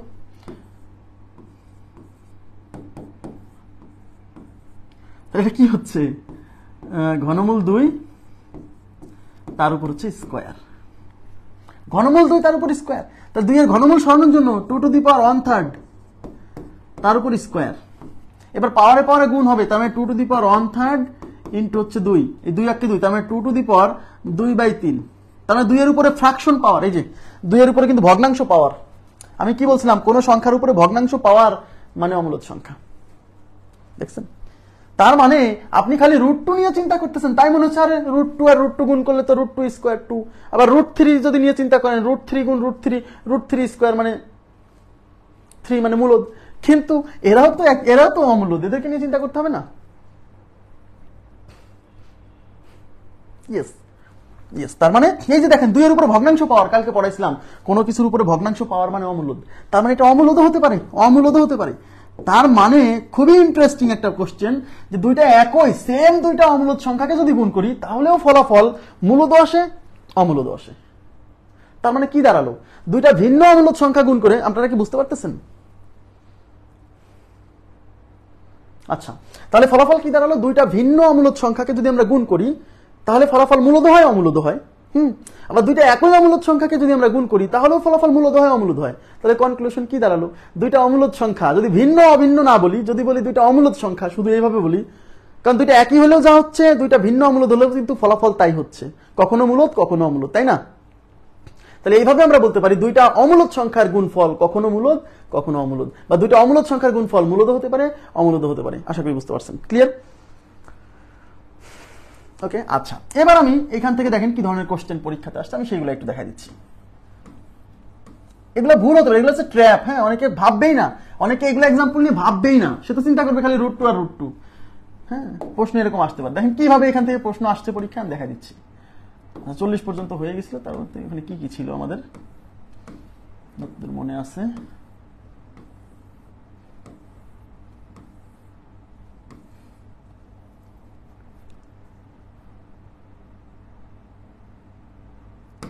আচ্ছা, দেখেন কি আসছে, প্রশ্ন আসছে কিভাবে দেখেন।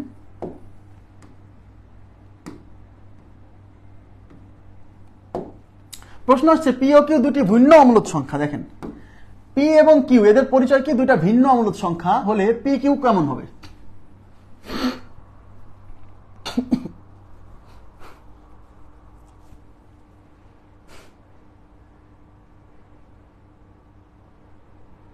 রেকর্ড থাকবে, সব ক্লাস আজীবন রেকর্ড থাকবে, কোনো সমস্যা নেই।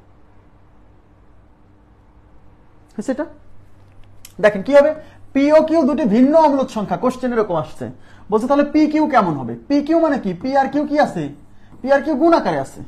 তাহলে সরাসরি বলছে না যে দুইটা ভিন্ন অমূলদ সংখ্যার গুণফল কেমন হয়, কিন্তু কোশ্চেন কিন্তু ওরকমই, পি ও কিউ দুইটা ভিন্ন অমূলদ সংখ্যা হলে পি কিউ কত।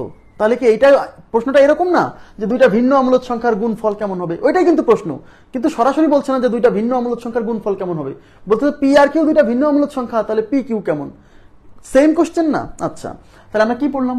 দুইটা ভিন্ন অমূলদ সংখ্যার গুণফল কেমন হয়? কখনো মূলদ হয়, কখনো অমূলদ হয়। তার মানে কখনো মূলদ কখনো অমূলদ। 4 নম্বর কোশ্চেন, 3 নম্বর অপশন উত্তর। বুঝতে পারছেন? কোশ্চেন এইভাবে পরীক্ষা আসছে।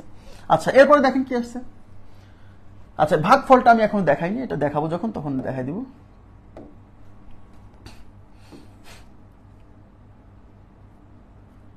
দেখেন এই যে এই কোশ্চেনটা আমার কাছে ভেরি ভেরি ইম্পর্টেন্ট মনে হয়েছে, এই কোশ্চেনটা আমার কাছে খুবই গুরুত্বপূর্ণ মনে হয়েছে, আসার মতো একটা প্রশ্ন, এই প্রশ্নটা আসার মতো একটা প্রশ্ন। হ্যাঁ, আসলে অনেকে বুঝবেই না যে তার ভুল হয়েছে। দেখেন কোশ্চেনটা কিভাবে আসছে। আচ্ছা, এক্স এর পরিচয় কি দিছে দেখেন, বলছে এক্স একটি অমূলদ সংখ্যা, এক্স একটি অমূলদ সংখ্যা হলে এক্স স্কোয়ার কেমন হবে, এক্স একটি অমূলদ সংখ্যা হলে এক্স স্কোয়ার কেমন হবে। আচ্ছা, তার মানে বিষয়টা কি, তাহলে এক্স একটি অমূলদ সংখ্যা হলে এক্স স্কোয়ার, আরে ভাইয়া এক্স স্কোয়ার মানেই তো এক্স গুণ এক্স, এক্স গুণ এক্স, আর এক্স এর পরিচয় হচ্ছে একটি অমূলদ সংখ্যা, তার মানে দুইটা একই অমূলদ সংখ্যার গুণফল। এক্স স্কোয়ার মানে কিন্তু এই যে দুইটা একই অমূলদ সংখ্যার গুণফল, সরাসরি বলছে না যে দুইটা একই অমূলদ সংখ্যার গুণফল কেমন, এভাবে বলছে না, বুঝছেন কি, আমি একটা থিওরি পড়লাম একটু আগে যে দুইটা একই অমূলদ সংখ্যার গুণফল কি হয়, কখনো মূলদ কখনো অমূলদ, রাইট। বাট এখানে কিন্তু বলছে যে এক্স একটি অমূলদ সংখ্যা হলে এক্স স্কোয়ার কেমন, তো এক্স স্কোয়ার মানেই তো এক্স গুণ এক্স, এক্স গুণ এক্স মানেই তো দুইটা একই অমূলদ সংখ্যার গুণফল। দেখছেন, সরাসরি কিন্তু এটা বলছে না, বুঝে নিতে হবে। তাহলে দুইটা একই অমূলদ সংখ্যার গুণফল, তাহলে এক্স স্কয়ার মানে তাহলে দুইটা একই অমূলদ সংখ্যার গুণফল কেমন হয়, আমরা একটু আগে দেখলাম না, কখনো মূলদ কখনো অমূলদ, তার মানে হচ্ছে 3 নাম্বার কোশ্চেন। অনেকে খালি চিন্তা করবে কি জানেন, এই কোশ্চেনে অনেকে ম্যাক্সিমাম চিন্তা করবে এক্স একটি অমূলদ সংখ্যা, অতএব x equal to √2, x equal to √2 ধরবে, এক্স ইকুয়াল টু √2 ধরবে, অতএব এক্স স্কয়ার, তাহলে এক্স স্কয়ার মানে এই √2 স্কয়ার, এক্স এর মান √2 ধরছে, তাহলে √2 স্কয়ার, স্কয়ার আর রুট কেটে 2, রুট থাকতেছে না, সুতরাং এটা একটা কি সংখ্যা, মূলদ সংখ্যা। সবাই খালি এটাই চিন্তা করবে, কিন্তু ভাই ঘনমূল 2 এটাও তো অমূলদ সংখ্যা, এইটা নিয়ে যখন কাজ করবেন তখন তো হবে না, কখনো মূলদ কখনো অমূলদ। আশা করি বুঝতে পারছেন। আচ্ছা, এবার আমরা চলে যাব হচ্ছে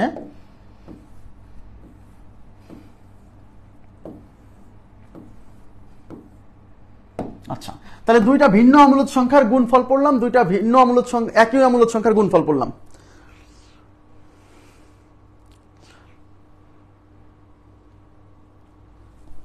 আচ্ছা, এবার আমরা, এটা 3 নাম্বার পয়েন্ট ছিল, এবার 4 নাম্বার পয়েন্ট।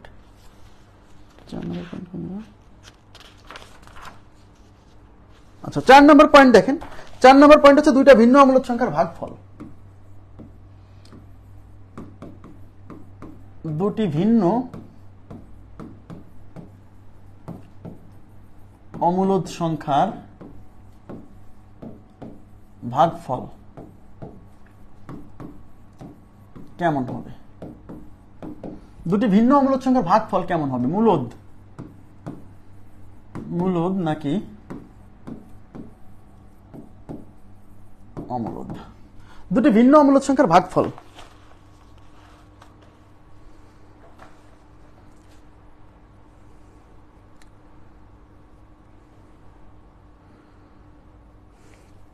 আচ্ছা, না আমি তো জানি যে মানে সাধারণভাবে যে আমরা যারা চিন্তা করি সেটা কিভাবে চিন্তা করতে পারি, এই জন্য কিন্তু আমি এগুলো ক্লিয়ার করতেছি এখানে, কারণ এগুলা সাধারণ ব্যাপার না, কিন্তু পরীক্ষার হলে আগে থেকে না জেনে গেলে পরীক্ষার হলে এইসব মাথায় আসবেই না, মানে আসবেই না।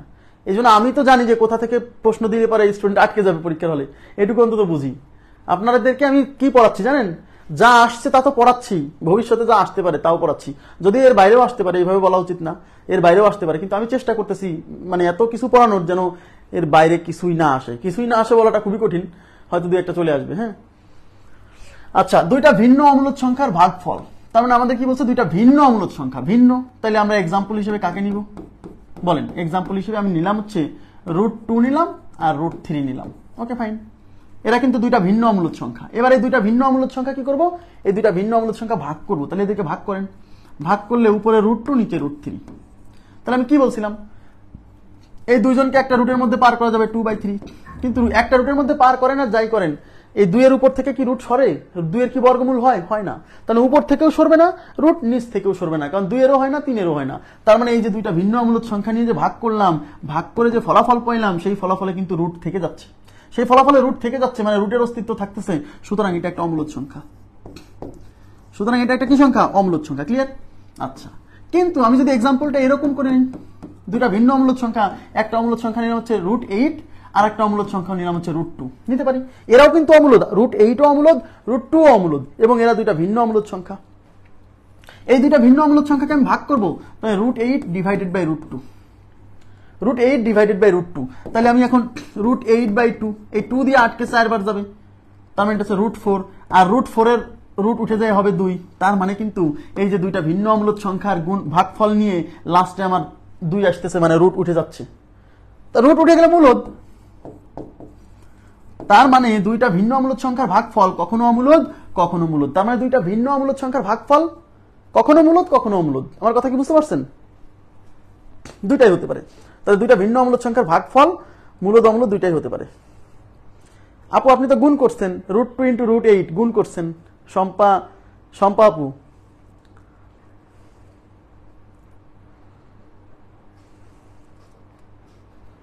ঠিক আছে, তাহলে দুইটা ভিন্ন অম্লদ সংখ্যার ভাগফল কখনো মূলদ কখনো অমূলদ। ক্লিয়ার? আচ্ছা, এখন দুইটা ভিন্ন না এসে যদি দুইটা একই আসে, 5 নম্বর পয়েন্ট, দুটি একই, তার ভিতর জিরো ব্যতীত, এই কথা উল্লেখ করতে হবে, জিরো ব্যতীত দুটি একই অমূলদ সংখ্যা, জিরো ব্যতীত দুটি একই অমূলদ সংখ্যার ভাগফল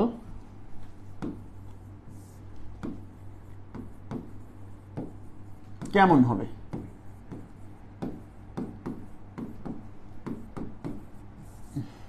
মূলদ নাকি অমূলদ? জিরো ব্যতীত, জিরো ছাড়া দুটো একই অমূলদ সংখ্যা। কেমন অমূলদ সংখ্যা? একই।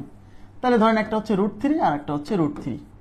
এবারে ভাগ করবেন, ভাগ করলে √3 ডিভাইডেড বাই √3, √3 কেটে হবে 1, আর 1 একটা মূলদ সংখ্যা, 1 একটা কি সংখ্যা? মূলদ সংখ্যা। এখন যদি মনে করেন যে ভাই আমি ঘনমূল 2 আর একটা নিব ঘনমূল 2, একই অমূলদ সংখ্যা, কিন্তু ভাগ করলে ভাইয়া, ভাগ করলে কেটে যায় সব সময় 1 হবে, দেখছেন? কেটে যায় সব সময় 1 হবে, যা একটা মূলদ সংখ্যা। তার মানে দুইটা একই অমূলদ সংখ্যার ভাগফল সব সময় মূলদ, সব সময় মূলদ। এখানে অমূলদ হওয়ার কোনো সুযোগ নাই, এখানে অমূলদ হওয়ার কোনো সুযোগ নাই। তবে জিরো ব্যতীত, জিরোকে নেওয়া যাবে না, কেন? জিরোকে যদি নেন তাহলে 0/0 হচ্ছে অনির্ণেয়, অসংজ্ঞায়িত, এ মূলদ না অমূলদ না। ঠিক আছে, এই জন্য জিরো ব্যতীত বলছি, প্রথমে জিরো ব্যতীত কথাটা উল্লেখ করছি কেন, বুঝতে পারছেন? এখন এখান থেকে আমার প্রশ্ন কি আসছে, এখান থেকে আমার প্রশ্ন কি আসছে দেখেন, এই যে এই প্রশ্নটা,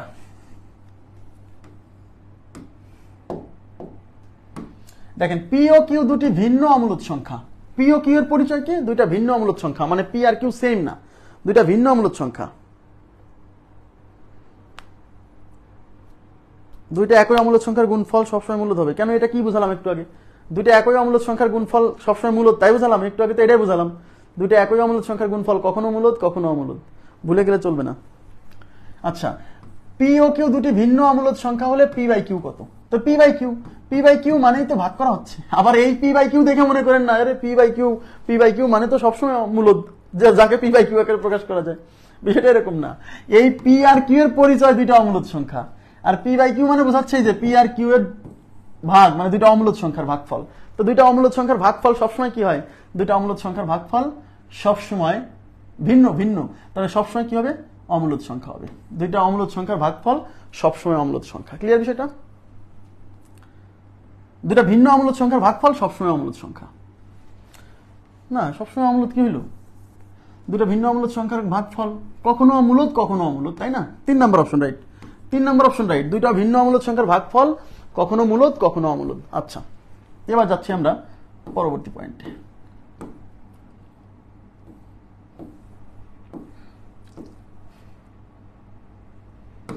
আচ্ছা জি, কখনো মূলদ কখনো অমূলদ। আচ্ছা, কি বলছে?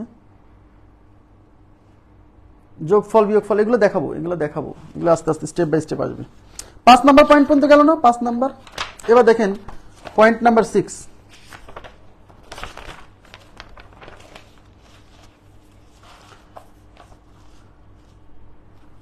এক্সাম দিব, সবই হবে। 5 কি মূলদ হবে? বুঝলাম না, 5 মূলদ হবে না কেন? 5 তো পূর্ণ সংখ্যা, সকল পূর্ণ সংখ্যা মূলদ। কি পড়তেছেন আর কি যে করতেছেন আমি বুঝতেছি না। এবার লেখেন পয়েন্ট। এবার কত নাম্বার পয়েন্ট? ও আচ্ছা, আপনি 5 নাম্বার পয়েন্টের কথা বলছেন। 5। এবার 6 number point, point number 6। Point number 6, একটি মূলদ সংখ্যার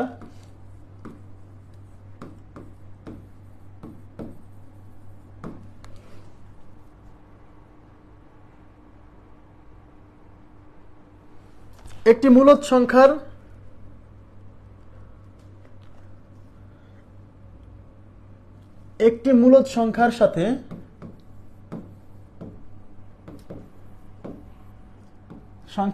একটি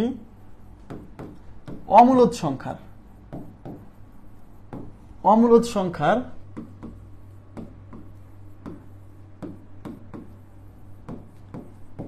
যোগফল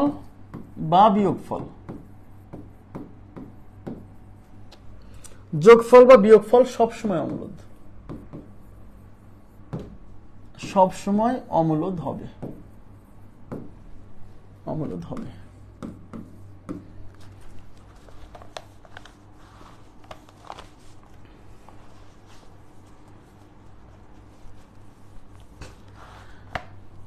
একটি মূলদ সংখ্যার সাথে একটি অমূলদ সংখ্যার যোগফল বা বিয়োগফল সবসময় অমূলদ। তাহলে কি এখানে অপারেশন কার সাথে? একটি মূলদ সংখ্যার সাথে একটি অমূলদ সংখ্যার কি যোগফল। তাহলে একটা মূলদ একটা অমূলদ যোগ নেব আর বিয়োগ নেব, এক্সাম্পল দিয়ে বুঝতে হবে সবসময়। তাহলে একটা মূলদ হিসেবে আপনি 3 নেন, এই যে 3 একটা মূলদ সংখ্যা, মূলদ ইজ ইকুয়াল টু 3। আর একটা অমূলদ নেন, অমূলদ ইকুয়াল টু কত নেবেন? অমূলদ ইকুয়াল টু √5 নেন, √5। তাহলে একটা মূলদ একটা অমূলদ, এবার কি করবেন? যোগ করবেন বা বিয়োগ করবেন, তাহলে অতএব যোগফল। তাহলে যোগফল ইজ ইকুয়াল টু কি 3 + √5। তাহলে আমরা গতদিন কি পড়ছিলাম, যেরকম যদি দুইটা অংশ যোগ বিয়োগ থাকে সেক্ষেত্রে যে অংশের উপর রুট আছে শুধু সেই অংশকে বিবেচনা করব যে রুট ওঠে কিনা। তাহলে আমাকে বলেন এই 5-এর উপর থেকে কি রুট উঠবে না? তার মানে এখান থেকে কিন্তু রুটের যোগ করার পরে, এই দুজনকে যোগ করার পরে কিন্তু এখান থেকে রুটের অস্তিত্ব বিলীন হবে না, থেকে যাবে একটা অংশে। তার মানে এই ফলাফল কি? অমূলদ। যেহেতু রুটের অস্তিত্ব থাকতেছে সুতরাং এই ফলাফল কি? অমূলদ। এটা যোগফল। এবার বিয়োগফল যদি নেই, কারণ অঙ্কে বলছে যোগফল এবং বিয়োগফল দুইটাই বলছে। বিয়োগফল, তাহলে এটা থেকে এটা বিয়োগ করেন, তার মানে 3 থেকে √5 বিয়োগ করেন। তা বিয়োগ করলেও আমি কি বলছিলাম যে দুইটা সংখ্যা এরকম যোগ বিয়োগ থাকলে পরে আমরা যে অংশের উপর রুট আছে শুধু সেই অংশটা নিয়ে কাজ করবো, তাই না? তার মানে এই √5 এর উপর থেকে কি 5 সরবে না, কারণ √5 এর তো বর্গমূল হয় না। তার মানে এখানে কিন্তু রুটের অস্তিত্ব থেকে যাচ্ছে, তার মানে ফলাফল কি? অমূলদ। তার মানে টোটাল ফলাফল কি? অমূলদ। তার মানে দেখেন একটা মূলদ সংখ্যা এবং একটা অমূলদ সংখ্যা যদি যোগ করি তাও ফলাফল অমূলদ আসতেছে, একটা মূলদ সংখ্যার সাথে একটা অমূলদ সংখ্যা যদি বিয়োগ করি তাও ফলাফল অমূলদ আসতেছে। এই জন্য লিখছি একটি মূলদ সংখ্যার সাথে একটি অমূলদ সংখ্যার যোগফল বা বিয়োগফল যেটাই নেন না কেন সবসময় অমূলদ সংখ্যা হবে। ক্লিয়ার বিষয়টা? আশা করি বুঝতে পারছেন। আচ্ছা, যদি √16 থাকে, ওকে ফাইন। একজন বলছে যে এক্সাম্পল দিছে যে 5 আর কি √16। এখানে কি বলছে? একটি মূলদ এবং একটি অমূলদ সংখ্যার সাথে অপারেশন নিতে হবে। তাই 5 তো মূলদ, তাই √16 তো মূলদ, তাহলে দুইজনই মূলদ হয়ে গেছে। কিন্তু এখানে কি বলা আছে? একটি মূলদ ও একটি অমূলদ সংখ্যার অপারেশন করতে হবে। বুঝছেন কথা? কি বুঝতে পারছেন মারুফ হোসেন ভাইয়া? এখানে বলছে একটা মূলদ এবং একটা অমূলদ সংখ্যার যোগ বিয়োগ, কিন্তু আপনি যে দুইটা সংখ্যা নিছেন 5 আর √16, এরা দুইজনই মূলদ হয়ে গেছে।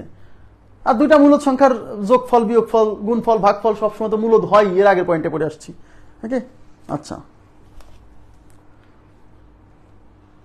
গুণফল ভাগফল দেখছি আস্তে আস্তে। আচ্ছা, এটাকে তো গেল কত পয়েন্ট? এটা 6 নম্বর পয়েন্ট। এবার আমরা চলে যাবো 7 নম্বর পয়েন্টে। 7 নম্বর পয়েন্ট নাম্বার 7। 7 নম্বর হচ্ছে জিরো ব্যতীত একটি মূলদ সংখ্যার সাথে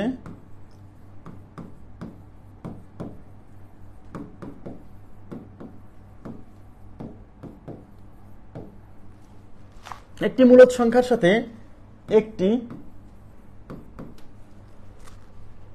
অমূলদ সংখ্যার গুণফল বা ভাগফল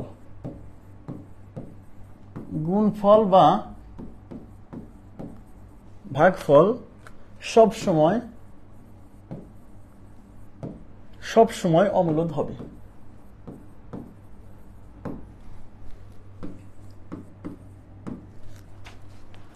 জিরো ব্যতীত, জিরো ছাড়া একটা মূলদ সংখ্যার সাথে যদি আমরা একটা অমূলদ সংখ্যার গুণফল বা ভাগফল যেটাই নেই না কেন সবসময় ফলাফল কি দিবে? অমূলদ দিবে। এক্সাম্পল দেখেন, জিরো ছাড়া একটা মূলদ সংখ্যা নেন, জিরো ব্যতীত একটি মূলদ সংখ্যা হিসেবে 3 নেন, আর অমূলদ সংখ্যা হিসেবে কত নেবেন? অমূলদ সংখ্যা হিসেবে √5 নেন। জান তাই যে একটা মূলদ একটা অমূলদ। এবার কি করতে হবে? এদের কি করতে হবে? এদের গুণফল বা ভাগফল, তাহলে এদের গুণ নেন, তাহলে অতএব গুণফল অতএব গুণফল is equal to 3 into root 5, তাহলে 3 রুট 5, 3 ইন্টু রুট 5, তাহলে এই 3-এর উপর রুট নাই ঠিক আছে, কিন্তু 5-এর উপর যে রুট থেকে যাচ্ছে, তার মানে এখানে কিন্তু গুণফলেও কিন্তু রুটের অস্তিত্ব থাকতেছে, আর রুটের অস্তিত্ব থাকলে কি অমূলদ, তার মানে এই ফলাফল কি অমূলদ। ক্লিয়ার? এখন যদি ভাগফল নেন, তাহলে 3 ডিভাইডেড বাই রুট 5 করেন, এই যে ভাগফল নিলাম, তো ভাগফল নিলেও তো কি হচ্ছে, একটা অংশে রুট নাই, একটা অংশে রুট থেকে গেছে, তার মানে রুটের অস্তিত্ব থাকতেছে, সুতরাং ফলাফল কি অমূলদ হবে, অমূলদ হবে। ক্লিয়ার? আশা করি বুঝতে পারছেন। আচ্ছা, তার মানে জিরো ব্যতীত দুইটা, একটা মূলদ একটা অমূলদ সংখ্যার যদি আমরা ভাগফল গুণফল নিই, তাহলে কি হবে, ফলাফল সবসময় অমূলদ। আবার একটু আগে দেখলাম একটা মূলদ সংখ্যার সাথে আর একটা অমূলদ সংখ্যার যোগফল বিয়োগফল সবসময় অমূলদ। জিরো ব্যতীত একটা মূলদ সংখ্যার সাথে একটা অমূলদ সংখ্যার গুণফল ভাগফল সবসময় অমূলদ। ক্লিয়ার? আচ্ছা, কি আছে এখানে?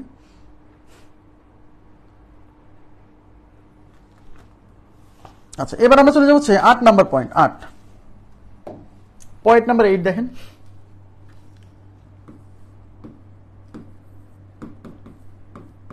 দুটি একই অমূলদ সংখ্যার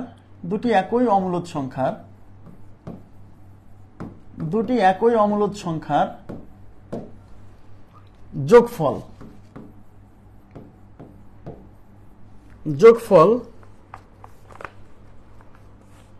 দুটি একই অমূলদ সংখ্যার যোগফল সব সময় অমূলদ হবে।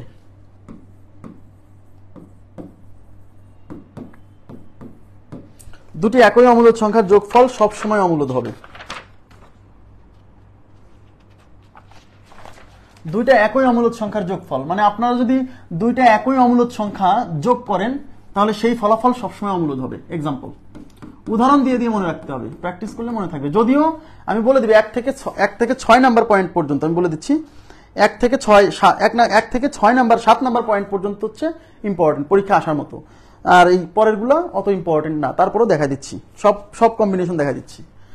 আচ্ছা, মনে করেন যে √2 একটা অমূলদ সংখ্যা, একই যেহেতু বলছে তাহলে আর একটাও নেন √2 আর √2। এবার কি বলছে, এদের যোগফল, তাহলে √2 প্লাস √2, তো দুইটা √2 যদি যোগ করেন তাহলে কি হবে, দুইটা √2 মানে 2√2। তাহলে রুটের অস্তিত্ব কি থেকে যাচ্ছে না, লাস্টে কিন্তু দেখেন রুটের অস্তিত্ব থেকে যাচ্ছে, সুতরাং এটা কি অমূলদ সংখ্যা, এটা অমূলদ সংখ্যা।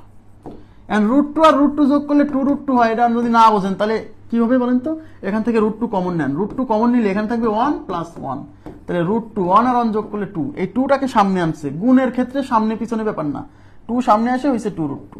ওকে, আশা করি বুঝতে পারছেন। তার মানে যোগ, দুইটা একই অমূলদ সংখ্যা যোগ করার পরে লাস্টে রুটের অস্তিত্ব থেকে যাচ্ছে, তাহলে ফলাফল কি অমূলদ। 8 নম্বর পয়েন্ট গেল। এবার 9 নম্বর বলছে দুইটা একই অমূলদ সংখ্যার বিয়োগফল,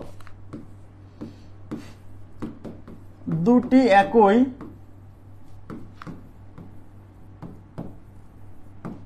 অমূলদ সংখ্যার বিয়োগফল সব সময় মূলদ, দুইটা একই অমূলদ সংখ্যার বিয়োগফল সবসময় মূলদ হবে।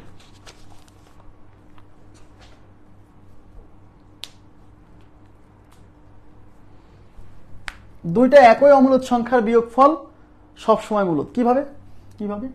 এক্সাম্পল নেন, দুইটা একই অমূলদ সংখ্যা, দুইটা সেম অমূলদ সংখ্যা, মনে করেন √3 একটা অমূলদ সংখ্যা, √3 একটা অমূলদ সংখ্যা, দুইটা যেহেতু একই বলছে, এটা একই সেম।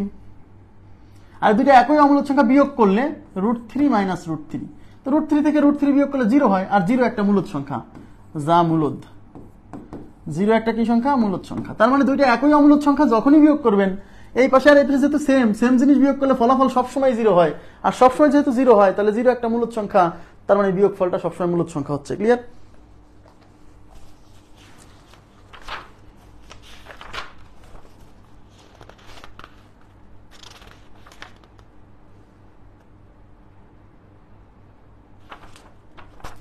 এইবার 10 নম্বর পয়েন্ট। 10 নম্বর পয়েন্ট, দুইটা ভিন্ন অমূলদ সংখ্যা, দুটি ভিন্ন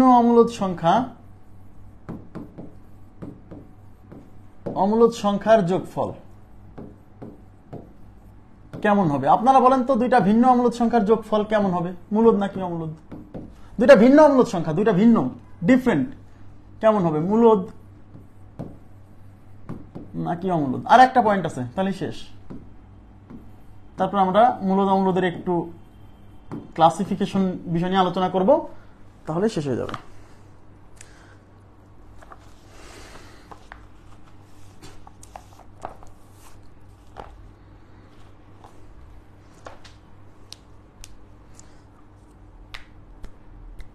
ঝগড়াঝাটি করবেন না, আপনাদের কাছে আমার বিশেষ অনুরোধ।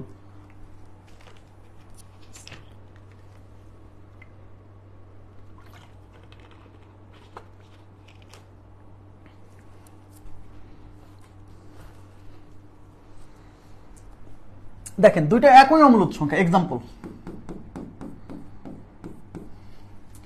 দুইটা একই অমূলদ সংখ্যা নেন, তাহলে এক্সাম্পল √3 নেন, একটা নিলেন √3 আর একটা নিলেন √3, একই যেহেতু বলছে, এবার এই দুটো যোগ করেন।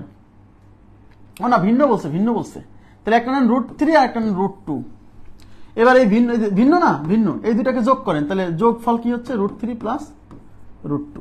তা √3 প্লাস √2, তাহলে এরকম যোগ থাকলে কি এখান থেকে রুট উঠবে না, এখান থেকে রুট উঠবে না, তার মানে রুটের অস্তিত্ব কিন্তু থেকে যাচ্ছে, সুতরাং এই ফলাফলটা কি? অমূলদ। তার মানে দুইটা ভিন্ন অমূলদ সংখ্যার যোগফল অমূলদ হচ্ছে, কিন্তু একটা এক্সট্রা অর্ডিনারি এক্সাম্পল আছে, এটা অনেকে চিন্তাই করবে না যে এরকমও হতে পারে। এবার মনোযোগ দেন, এটা অনেকে চিন্তাই করবেন না। ভিন্ন, জি, মনে করেন, আচ্ছা আমাকে বলেন √3 মাইনাস √5, √3 প্লাস √5, এদিকে তাকান। আচ্ছা, 3 প্লাস √5, এই সংখ্যাটা মূলদ না অমূলদ? বলেন, আপনারা একটু কমেন্ট করেন তো, এই সংখ্যাটা মূলদ না অমূলদ? এই পুরো সংখ্যাটা 3 প্লাস √5 মূলদ নাকি অমূলদ? রেসপন্স করবেন প্লিজ। এইটা 3 প্লাস √5, এটা মূলদ নাকি অমূলদ? এটা অমূলদ, অমূলদ অবশ্যই, কারণ এই √5 থেকে তো আর রুট সরবে না, তার মানে এখানে রুটের অস্তিত্ব আছে, সুতরাং এটা একটা অমূলদ সংখ্যা, অমূলদ। এইবার আমাকে বলেন 3 মাইনাস √5, এদিকে থাকেন, আপনাদের কাছ থেকে উত্তর নিব। 3 মাইনাস √5, এটা মূলদ না অমূলদ? এটা 3 মাইনাস √5, এই পুরোটা অমূলদ না অমূলদ? 3 মাইনাস √5 কি? অমূলদ, অমূলদ, কারণ এখানেও রুটের অস্তিত্ব আছে। তার মানে 3 প্লাস √5 এটাও মূলদ, সরি অমূলদ, 3 মাইনাস √5 এটাও অমূলদ। এবার আমাকে বলেন, এইটা কি একটা অমূলদ সংখ্যা? এইটা কি একটা অমূলদ সংখ্যা না? তাহলে এখানে কয়টা অমূলদ সংখ্যা? একটা, দুইটা অমূলদ সংখ্যা, এবং এই দুজন ভিন্ন না একই? তাই বলেন তো, এই দুজন ভিন্ন অমূলদ সংখ্যা না একই অমূলদ সংখ্যা? বলেন তো, এইটা আর এইটা ভিন্ন না একই? এই দুজন, এইটা আর এইটা ভিন্ন অমূলদ সংখ্যা না একই অমূলদ সংখ্যা?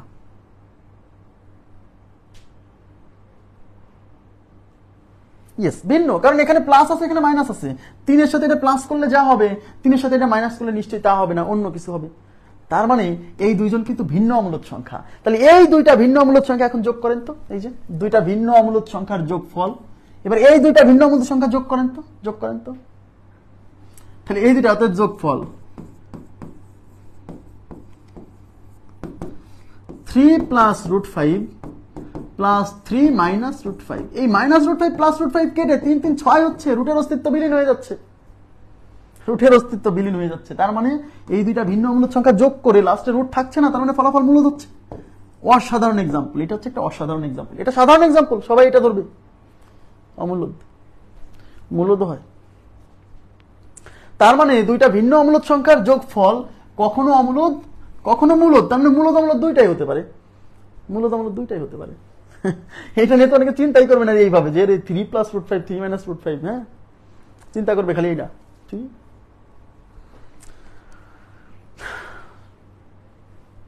কাটাকাটি না বোঝার কিছু নাই ভাই, মাইনাস √5 আর প্লাস √5 কাটবে না? বলেন, -5 এর সাথে +5 যোগ করলে প্লাস মাইনাসে কি হয়? 0 হয়ে যায় না?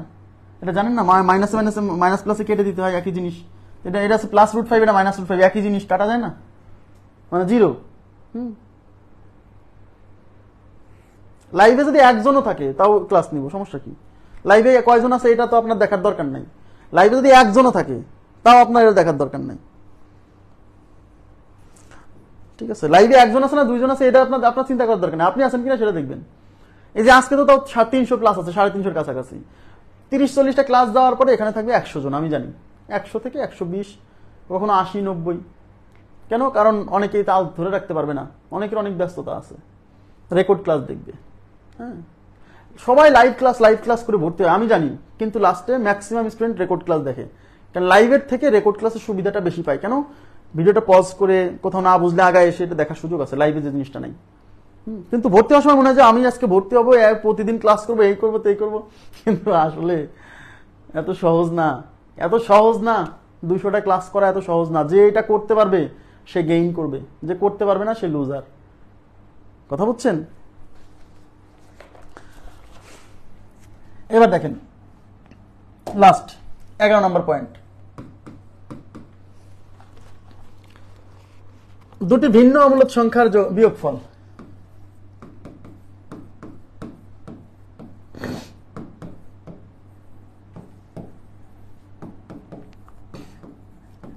দুটি ভিন্ন অমূলদ সংখ্যার বিয়োগফল কেমন হবে? লাস্ট পয়েন্ট এটা। হ্যাঁ, মূলদ নাকি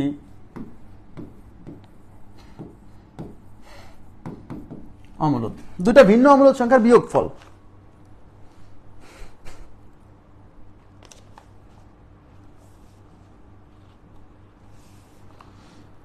দুটা ভিন্ন অমূলদ সংখ্যার বিয়োগফল।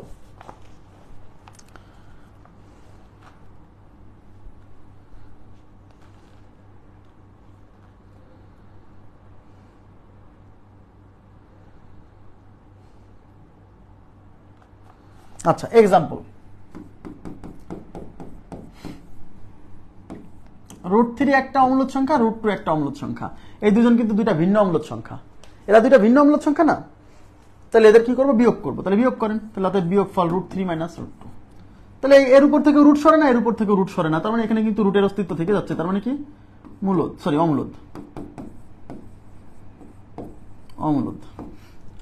কিন্তু আমি যদি এক্সাম্পলটা এরকম নেই, দেখেন মনে করেন √3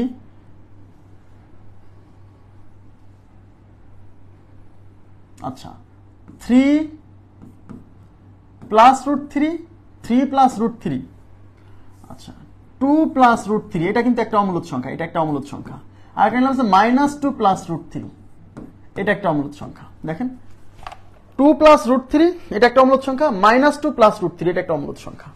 ভিন্ন অমূলদ সংখ্যা, কারণ এখানে 2 এর সাথে এটা √3 যোগ আছে, এখানে √3 এর সাথে 2 বিয়োগ আছে। এবার এদেরকে বিয়োগ করেন, তাহলে অতএব বিয়োগফল,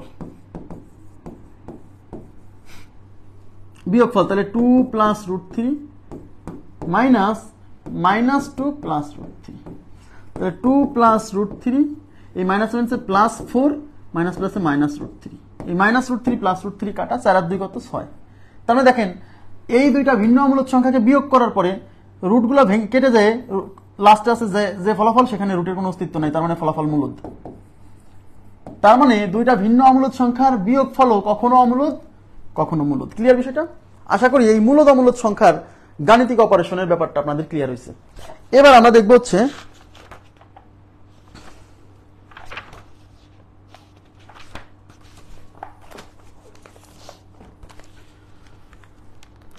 অমূলদ সংখ্যা। আচ্ছা মনোযোগ দেন প্লিজ। সেটা হচ্ছে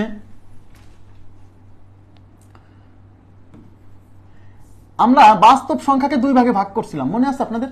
একটু তাকাবেন প্লিজ। বাস্তব সংখ্যাকে 2 ভাগে ভাগ করছিলাম,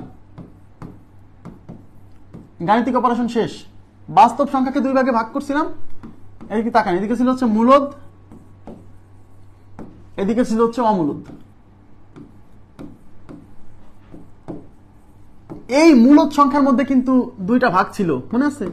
কিছু ছিল হচ্ছে পূর্ণ সংখ্যা আর কিছু ছিল ভগ্নাংশ। মনে করে দেখেন, মনে পড়তেছে? এবার বুঝতে পারবেন ক্লাসিফিকেশনটাও। এই পূর্ণ সংখ্যার আবার 3টা অংশ, ঋণাত্মক পূর্ণ সংখ্যা, 0 আর হচ্ছে ধনাত্মক পূর্ণ সংখ্যা। এই ভগ্নাংশকে আবার 2 ভাগে ভাগ করছিলাম।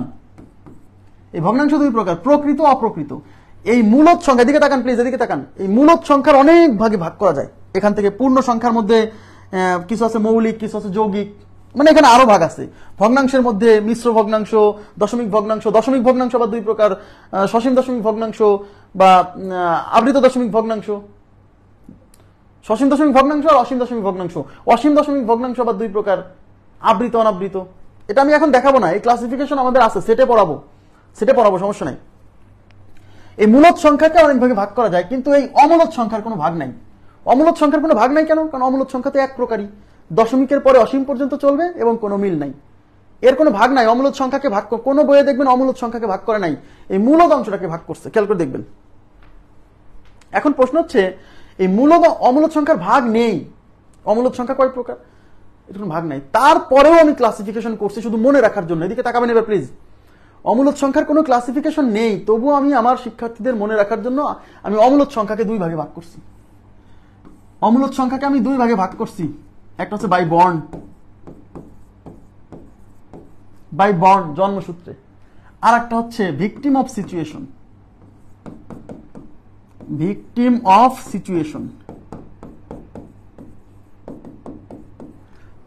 সিচুয়েশন মানে পরিস্থিতির শিকার।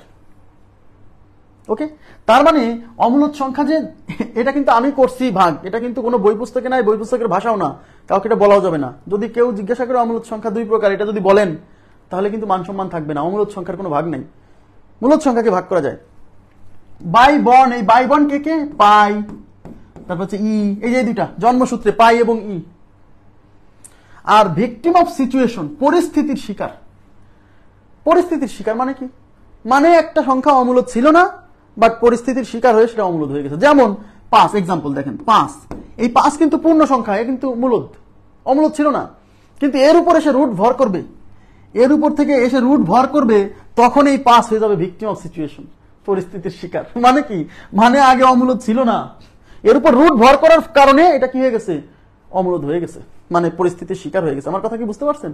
এই জন্য পরিস্থিতির শিকার। যেমন 3 অমূলদ না, কিন্তু এর উপরে সে যখন রুট ভর করবে তখন এই √3 হয়ে যাবে অমূলদ সংখ্যা, ভিকটিম অফ সিচুয়েশন। কথা কি বুঝছেন? ভিকটিম অফ সিচুয়েশন বলার কারণ বুঝছেন? কারণ আগে 5 আগে অমূলদ ছিল না, এর উপরে সে রুট ভর করছে, তাই অমূলদ হয়ে গেছে, এই জন্য নাম হয়েছে ভিকটিম অফ সিচুয়েশন। এগুলা কাউকে বলেন না। এখন এই পাই সম্পর্কে আমি কিছু বলবো, সেটা হচ্ছে পাই এবং 22/7 নিয়ে আমি কিন্তু এর আগে বলছি, যেহেতু এখন আর ওইগুলা বলছি না। এখন দেখেন এই পাইয়ের ভ্যালু কত? পাইয়ের ভ্যালু হচ্ছে 3.14159, এরকম অসীম পর্যন্ত চলবে। 14159 এরকম অসীম পর্যন্ত চলবে। ই আলোচনা করব, ই এর মান হচ্ছে 2.71, হ্যাঁ, এটা হচ্ছে 7 এরকম অসীম পর্যন্ত চলবে। এটা দেখবেন হচ্ছে আমাদের সায়েন্টিফিক ক্যালকুলেটরের উপরে একটা টার্ম আছে ই, ওই ই এর মানটা এটা, হ্যাঁ, এটা একটা অমূলদ সংখ্যা। এখন এই যে 3.14159, এই 9 এর জন্য এই 5 এর সাথে 1 যোগ করে লেখে 3.1416 প্রায়, ঠিক আছে?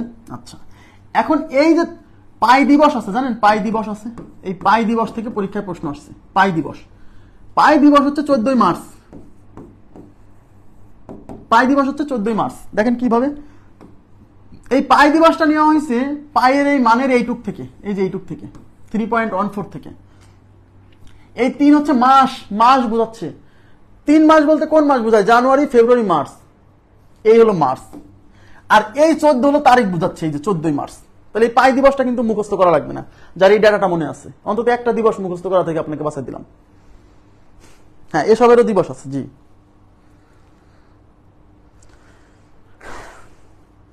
আচ্ছা, তাহলে পাই দিবস হচ্ছে 14 মার্চ। তাহলে মনে রাখবেন কিভাবে? এই 3 হচ্ছে মাস, তার মানে জানুয়ারি, ফেব্রুয়ারি, মার্চ, ঠিক আছে? আচ্ছা, আর এই 14 হচ্ছে তারিখ, তাহলে 14 মার্চ হচ্ছে পাই দিবস। এই পাই দিবসে দুইটা বিশেষ ব্যক্তির, একজন জন্মগ্রহণ করছে, একজন মারা গেছে। এই পাই দিবস মানে 14 মার্চে আইনস্টাইন জন্মগ্রহণ করছে, তাহলে আইনস্টাইনের জন্মদিন। এখন পড়াচ্ছি কিন্তু জিকে, হ্যাঁ। আইনস্টাইনের জন্মদিন। আর স্টিফেন হকিং এর মৃত্যু দিবস। স্টিফেন হকিং, দুইজন বিখ্যাত পদার্থবিদ, স্টিফেন হকিং এর মৃত্যু দিবস এই পাই দিবসে, হ্যাঁ, পাই দিবসে 14 মার্চ। তার মানে আইনস্টাইন জন্মগ্রহণ করছে হচ্ছে পাই দিবসে, আর স্টিফেন হকিং মারা গেছে হচ্ছে পাই দিবসে। আচ্ছা, এই 14 মার্চ। এখন একজন আমাকে জিজ্ঞাসা করছে, ভাই এরা দুইজন কেন এই পাই দিবসেই কেন, মানে এটার সাথে কি কোনো যোগসূত্র আছে? না রে ভাই, কোনো যোগসূত্র নেই। মারা গেছে একজন, জন্মগ্রহণ করছে একজন এই তারিখে, এখন এর জন্য কি করব? এরকম 14 মার্চে তো অনেকেই জন্মগ্রহণ করছে, হ্যাঁ, তার মধ্যে বিশেষ দুজন ব্যক্তি পড়ে গেছে। তাহলে বলছে এটা কি কোনো মানে কাকতালীয় ব্যাপার, বা এটা আগে থেকেই কি এরা কি অর্ডার দিয়ে জন্মগ্রহণ করবে যে ভাই, মানে আল্লাহর কাছে কি অর্ডার দিয়ে জন্মগ্রহণ করবে যে আমি 14 মার্চেই জন্মগ্রহণ করতে চাই, আমি 14 মার্চেই মৃত্যুবরণ করতে চাই? এটা তো সম্ভব না, তাই না? তো এটা আসলে কোনো কাকতালীয় না, কিছুই না, মানে কাকতালীয়, সরি, এটা কোনো মানে এরকম কিছু না যে কোনো একটা আশ্চর্য ব্যাপার, এরকম না, কাকতালীয় ঘটনা, মিলে গেছে। আচ্ছা, এবার দেখেন, তাহলে আমরা পাই দিবস সম্পর্কে জানলাম, দুজন বিশেষ ব্যক্তির জন্মদিন, একজনের জন্মদিন আর একজনের কি মৃত্যু দিবস। আচ্ছা, এখন আরো কিছু আছে এখানে, সেটা হচ্ছে এই যে পাই, এই পাই একটা অমূলদ সংখ্যা। দেখেন, পাই ইজ ইকুয়াল টু অমূলদ। পরীক্ষা আসছে পাই স্কোয়ার কি হবে? পাই স্কোয়ার মূলদ না অমূলদ? আচ্ছা, পাই স্কোয়ার মূলদ না অমূলদ? পাই অমূলদ। এই পাই স্কোয়ার মানে কি? পাই গুণ পাই না, পাই গুণ পাই না, পাই গুণ পাই মানে পাই স্কোয়ার। এই পাই স্কোয়ার অমূলদ, পাই স্কোয়ার অমূলদ, অমূলদ। পাইও অমূলদ, পাই স্কোয়ার অমূলদ। এখন বলুন ভাই, তাহলে পাই কিউব কি? পাই কিউব মূলদ না অমূলদ? এটা এখনো প্রমাণিত হয়নি, এটা চলছে। এটা মূলদ না অমূলদ এটা এখনো প্রমাণিত হয়নি, চলছে। হ্যাঁ, তাহলে পাই স্কোয়ার পর্যন্ত পরীক্ষা আসতে পারে, পাই কিউব জীবনেও আসবে না, কারণ এটা এখনো প্রমাণিত হয়নি। আসবে কেন? আচ্ছা, এবার আমরা চলে যাচ্ছি এই মূলদ এবং অমূলদ সংখ্যা নিয়ে। অমূলদ সংখ্যা নিয়ে একটা গল্প আছে, এই গল্পটা আপনাদের জানতে হবে। এই গল্পটা জানার আগে আমরা কিছু কোশ্চেন আমাদের বাকি আছে, ওইগুলো শেষ করে আসি। আচ্ছা, দেখেন, আপনারা আমাকে মনে করে দিবেন এই 4টা প্রশ্ন দেখানোর পরে এই মূলদ অমূলদ সংখ্যা নিয়ে একটা গল্প আছে, এই গল্পটা আপনাকে জানতে হবে। এই গল্পটা জানলে মূলদ অমূলদ সংখ্যার হিস্ট্রি আর কি এর মধ্যে লুকায় আছে, খুব ভালো লাগবে। গল্পের চেয়ে বড় বিষয় হচ্ছে এর মধ্যে এমন কিছু ইনফরমেশন পাবেন যা আপনার সারা জীবন কাজে লাগবে, মানে আপনি এটা মানুষকে বলতে পারবেন গণিতের কোনো কিছু বোঝাতে গেলে। হ্যাঁ, আচ্ছা দেখেন, এই প্রশ্নের উত্তর কি হবে আপনাদেরই পারা উচিত, আমি আর বলবো না। হ্যাঁ, কি বলছে? X square minus 2। এই যে x square minus 2 is equal two 0 হলে এক্স হলো, মানে x square minus 2 is equal two 0 হলে এক্স হলো, মানে এক্স কেমন? তাহলে কার পরিচয় চাইছে? এক্স এর পরিচয় চাইছে। যেহেতু এক্স এর পরিচয় চাইছে, তাহলে প্রথম কাজ হচ্ছে এক্স এর মান বের করা। ঈদের ছুটি এত তাড়াতাড়ি, দেরি আছে। তাহলে x square minus 2 is equal two 0। তাহলে যেহেতু এক্স হলো, মানে এক্স কেমন হবে, তাহলে আমরা প্রথমে এখান থেকে এক্স এর মান বের করবো। তাহলে মাইনাস 2 এই পাশে নিয়ে গেলে x square is equal two 2। তাহলে এক্স ইকুয়াল টু কি? এই স্কোয়ার ওই পাশে যে রুট হবে, তাহলে এক্স ইকুয়াল টু √2। এক্স এর পরিচয় কি আসছে? √2। আচ্ছা, √2, তা √2 কেমন? √2 তো একটা অমূলদ সংখ্যা। আচ্ছা, √2 অমূলদ সংখ্যা, এই অমূলদ সংখ্যা কি বাস্তব না? অবশ্যই। তার মানে এই অমূলদ বাস্তব দুইটাই হবে, তার মানে 2 এবং 3 রাইট। 2 এবং 3 রাইট, এই যে বি নাম্বার অপশন, 2 এবং 3 রাইট। ক্লিয়ার? অমূলদ বাস্তব। Thank you very much. Next কোশ্চেনে চলে যাচ্ছি। নেক্সট এটা পরে করাবো, এটা জটিল সংখ্যা, এটা কোনো মূলদ না অমূলদ না। হ্যাঁ, এটা জটিল সংখ্যা, এটা করাই দিচ্ছি পরে লাস্টে। আচ্ছা, এবার দেখেন, এটা খুবই ইম্পর্টেন্ট, এই অঙ্কটা খুবই ইম্পর্টেন্ট, ভেরি ভেরি ইম্পর্টেন্ট, আসার মতো। দেখেন কি বলছে, 7 ও 8 এর মধ্যে কতটি মূলদ সংখ্যা আছে? খুব গুরুত্বপূর্ণ, আজকে এটা শিখে নেন।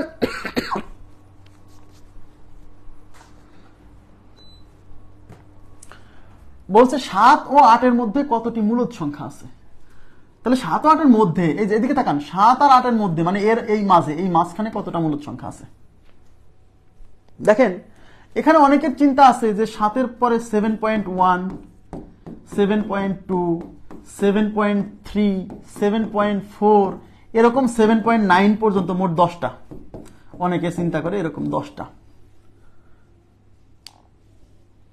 কেন ভাই 7.1 এর পরে 7.11 এটা নাই? নাই, এটা আছে না? নাই। 7.11 পরে 7. এরকম 111 নাই, এটাও তো মূলদ। তারপর আমি যদি বলি 7.12, 7.14, 7.08, 7.05, এরকম তো কোটি কোটি, হাজার হাজার, লক্ষ লক্ষ সংখ্যা পাওয়া যাবে 7 থেকে 8 এর মধ্যে। তার মানে অসংখ্য, অসীম সংখ্যক। Very much important question. তার মানে অসংখ্য মূলদ সংখ্যা আছে। যদি পরীক্ষক প্রশ্ন করতো 7 এবং 8 এর মধ্যে কতটি অমূলদ সংখ্যা আছে, তাও অসংখ্য। বাস্তব সংখ্যার যে কোনো দুইটা ইন্টারভালের মধ্যে, এদিকে তাকান, এই পয়েন্টটা মনোযোগ দেন। সসীম সংখ্যা তো মূলদ, এটা কি কথা? যদি বলতো 7 ও 8 এর মধ্যে কতটি অমূলদ সংখ্যা আছে, তাও অসংখ্য। বাস্তব সংখ্যার যে কোনো দুইটা ইন্টারভালের মধ্যে, যে কোনো দুইটা ইন্টারভালের মধ্যে অসীম সংখ্যক মূলদ সংখ্যা আছে, অসীম সংখ্যক অমূলদ সংখ্যা আছে। ঠিক আছে? যদি 7, 8 না বলে আপনাকে যদি কোশ্চেন করতে, এরকম দেখেন, এই যে 7 ও 8 এর মধ্যে কতগুলো অমূলদ সংখ্যা আছে, যেখানে বলে দিছে 7 ও 8 এর মধ্যে কতটি অমূলদ সংখ্যা আছে, অসীম সংখ্যক। বাস্তব সংখ্যার যে কোনো দুইটা ইন্টারভাল মানে ব্যবধি, এই যে 7 আর 8 এর মধ্যে যে ব্যাপ্তি আছে, এই ব্যাপ্তির মধ্যে অসংখ্য অমূলদ সংখ্যা, অসংখ্য মূলদ সংখ্যা।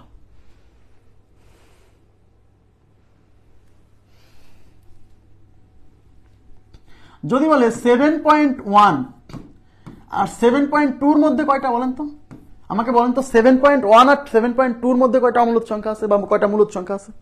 এটার উত্তর দেন তো। 7.1 আর 7.2 এই দুইটার মধ্যে কয়টা মূলদ, কয়টা অমূলদ?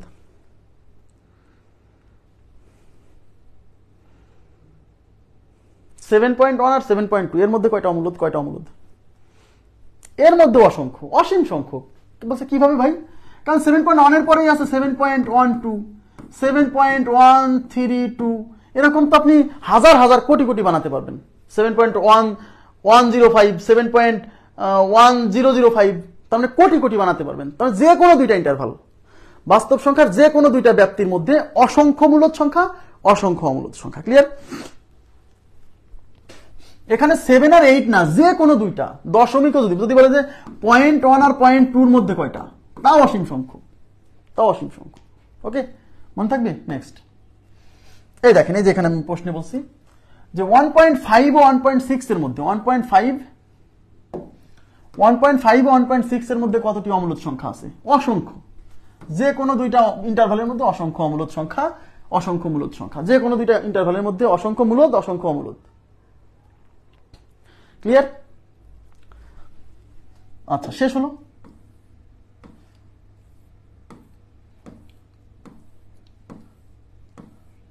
চল্লিশ নম্বর কোশ্চেন তো গতকাল বুঝাইছি, আজকে কেন বোঝাবো? গতকালের ক্লাস দেখবেন, ক্লাস রিপিট করে লাভ আছে? গতকালের ক্লাসে তো মানে এত দারুণ করে বুঝাইছি যে আরেকবার বোঝানোর কোনো দরকারই প্রয়োজন পড়বে না। আপনি এটা আরেকবার দেখবেন, ক্লাসটা লাস্টের অংশে ভিডিওটা বের করে দেখবেন। দেখেন এখানে কি বলছে, রুট, এই যে রুট -8 ইন্টু রুট -2। প্রথম কথা হচ্ছে এরা দুইজন কিন্তু বাস্তব সংখ্যা না। যেহেতু বাস্তব সংখ্যা না, মানে জটিল সংখ্যা, যেহেতু এরা জটিল সংখ্যা, জটিল সংখ্যার অনেকে এখানে ভুলটা কি করবে দেখেন, এখানে ভুল করবে এরকম, কারণ আমরা একটু আগে করে আসছি -8 ইন্টু -2, মাইনাসে মাইনাসে প্লাস, 8 দুগুণী 16 ইজ ইকুয়াল টু 4। এই ভুলটা করবে হচ্ছে ম্যাক্সিমাম লোকজন, যেটা করে আসছে। কিন্তু মজার বিষয় হচ্ছে এরা কিন্তু বাস্তব সংখ্যা না। আমরা যে এই যে গাণিতিক অপারেশনটা চালালাম, এগুলো করা যায় বাস্তব সংখ্যার ক্ষেত্রে, জটিল সংখ্যার ক্ষেত্রে তো এটা করাই যায় না।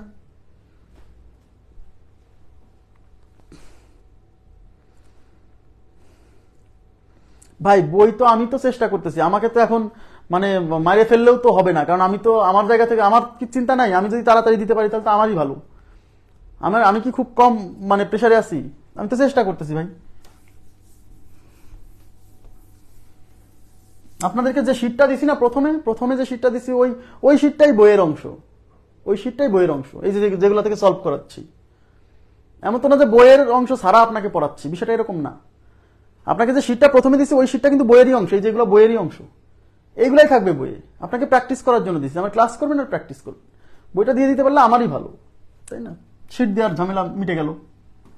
দেখেন তাহলে এই -√8 ইন্টু -√2, এই দুইটার কাজ আপনাকে একটু আলাদাভাবে করতে হবে। এই মাইনাস অংশটাকে সেপারেট করতে হবে। কিভাবে দেখেন, এটাকে লিখতে হবে -1 ইন্টু 8, লেখা যায় ইন্টু -1 ইন্টু 2। এই মাইনাস, এটাকে এখন আমি দুইটা রুটে ভাগ করে দেবো, -1 ইন্টু -√8 ইন্টু এটা হচ্ছে -1 ইন্টু হচ্ছে √2। এই যে √-1, এই √-1 মানে হচ্ছে i, এটা হচ্ছে ইমাজিনারি নাম্বার i। আইতে ইমাজিনারি নাম্বার, ওই যে রুটের মধ্যে নেগেটিভ থাকলে জটিল সংখ্যা না, এই আই হচ্ছে সেই ইমাজিনারি আই। জটিল সংখ্যায় যায় এগুলো আলোচনা করব। এখানে এটা দিয়ে দিছি কারণ যেহেতু মূলদ অমূলদ সংখ্যার সাথে একটু সাংঘর্ষিক আছে, এই কোশ্চেনটা এই জায়গায় আলোচনা করে দিছি, ঠিক আছে? আচ্ছা দেখেন, তাহলে এখন এই -1 মানে হচ্ছে i, এটা হচ্ছে √8 ইন্টু এটা হচ্ছে √-1 মানে হচ্ছে i, এটা হচ্ছে √2। এখন এই √8 আর √2 গুণ করা যাবে, মাইনাস থাকার জন্য গুণ করা গেছিল না, কিন্তু এখন তো মাইনাস নাই, তাই এখন এই দুজনকে গুণ করা যাবে। এই √8 আর √2 গুণ করলে √8 ইন্টু 2, আর এই i আর i গুণ করলে হবে হচ্ছে i²। তাহলে এটা হচ্ছে √16 আর এটা হচ্ছে i²। √16 হচ্ছে 4 আর i² এর মান হচ্ছে -1, ঠিক আছে? কিভাবে i² -1? কারণ আমরা একটা জিনিস মুখস্থ রাখছি, -√-1 ইজ ইকুয়াল টু হচ্ছে i। এই রুট যদি সরাই দেন দুই পাশে বর্গ করবেন না, দুই পাশে বর্গ করলে এই পাশ থেকে রুট চলে যাবে, থাকবে -1 আর এই পাশে যাবে হচ্ছে i²। তার মানে i² এর ভ্যালু হচ্ছে -1, তাই আমরা এই i² এর পরিবর্তে -1 বসাইছি। এই 4 আর 1 গুণ করলে -4, তার মানে এই কোশ্চেনের উত্তর হচ্ছে -4। জটিল সংখ্যায় যায় এইগুলো আলোচনা আছে, টেনশন করেন না। এখন কিছু বুঝলেও সমস্যা নেই, না বুঝলে মন খারাপ করেন না যে আমি কিছু বুঝলাম না, কারণ এগুলো জটিল সংখ্যা আমরা আলোচনা করবো। এটার উত্তর হচ্ছে 4। জটিল সংখ্যায় আলোচনা করব, মাথার উপর দিয়ে যদি এটা যায় কোনো প্রবলেম নেই, আমি তো বললামই এটা আমরা জটিল সংখ্যায় আলোচনা করব, ঠিক আছে? যারা বুঝছেন, না বুঝলে প্রবলেম নেই। আচ্ছা, তাহলে এই চ্যাপ্টারের আলোচনা আমাদের সমাপ্ত। এখন আমরা মূলদ অমূলদ সংখ্যা সম্পর্কিত এই গল্পটা দেখব। দেখেন, আপনারা সবাই পিথাগোরাসের নাম শুনছেন? পিথাগোরাস, সবাই মনোযোগ দেন। পিথাগোরাস, এই পিথাগোরাসের নাম শুনলে প্রথমে আমাদের কি মনে আসে বলতে পারবেন কেউ? ভাই এটা মাথার উপর দিয়ে গেলে সমস্যা নাই, এটা জটিল সংখ্যার কোশ্চেন। আমি জটিল সংখ্যা যখন পড়াবো, জটিল সংখ্যার তো আলাদা ক্লাসই আছে, তখন আমি পড়াবো। তাহলে এটা এখানে কেন রাখলাম? কারণ এটা যে বিভিন্ন বই পুস্তকে মূলদ অমূলদের মধ্যে রেখে দিছে, আমি যদি না পড়াই আপনি যাই বলবেন যে এই যে এটা পড়াইনি। এখন তাদেরকে কিভাবে বোঝাবো এটা জটিল সংখ্যার কোশ্চেন, যারা নিজেদের বইয়ে ওখানে রেখে দিয়েছে?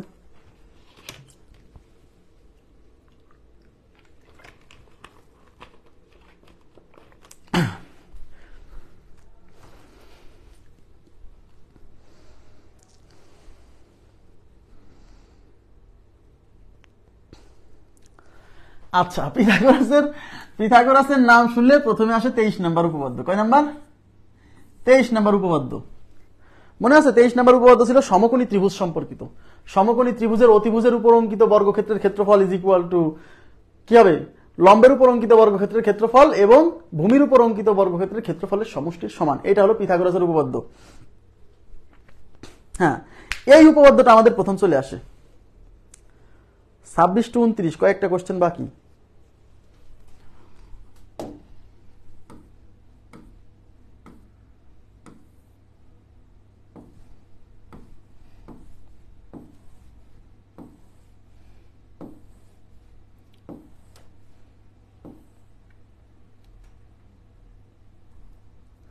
কোনো কোশ্চেন বাকি নাই,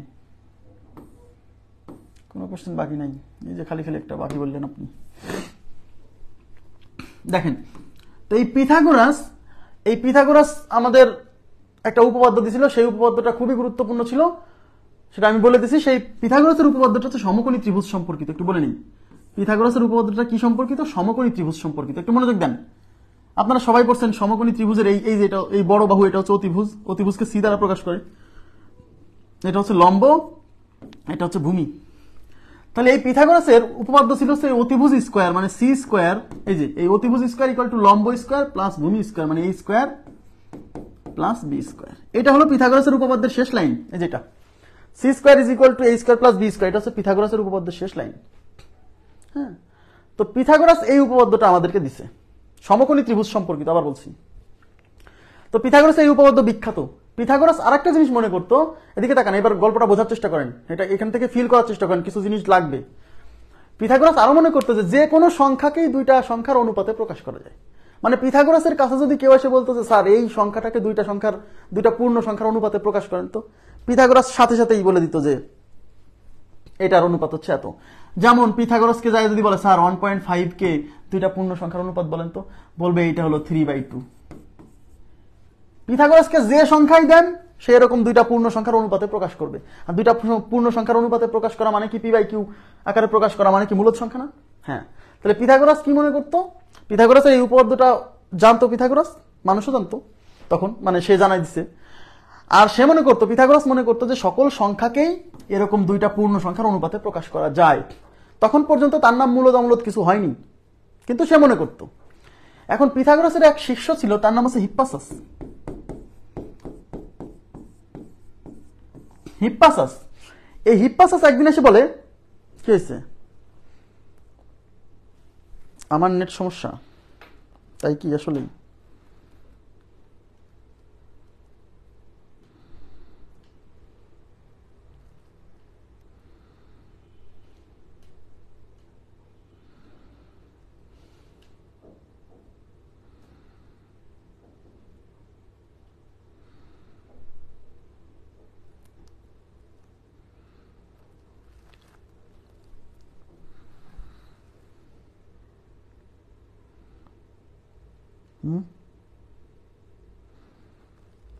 না, প্রবলেম কেন বলছেন আমিও বুঝতে পারতেছি না।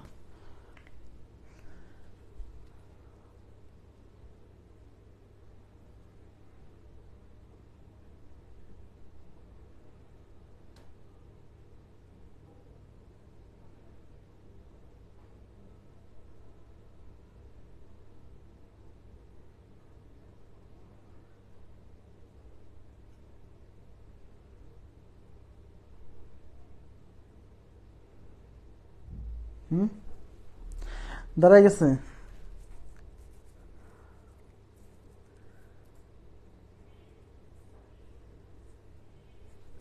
এখন কি শোনা যাচ্ছে? প্লিজ একটু একটু বলেন তো, এখন শোনা যাচ্ছে কিনা?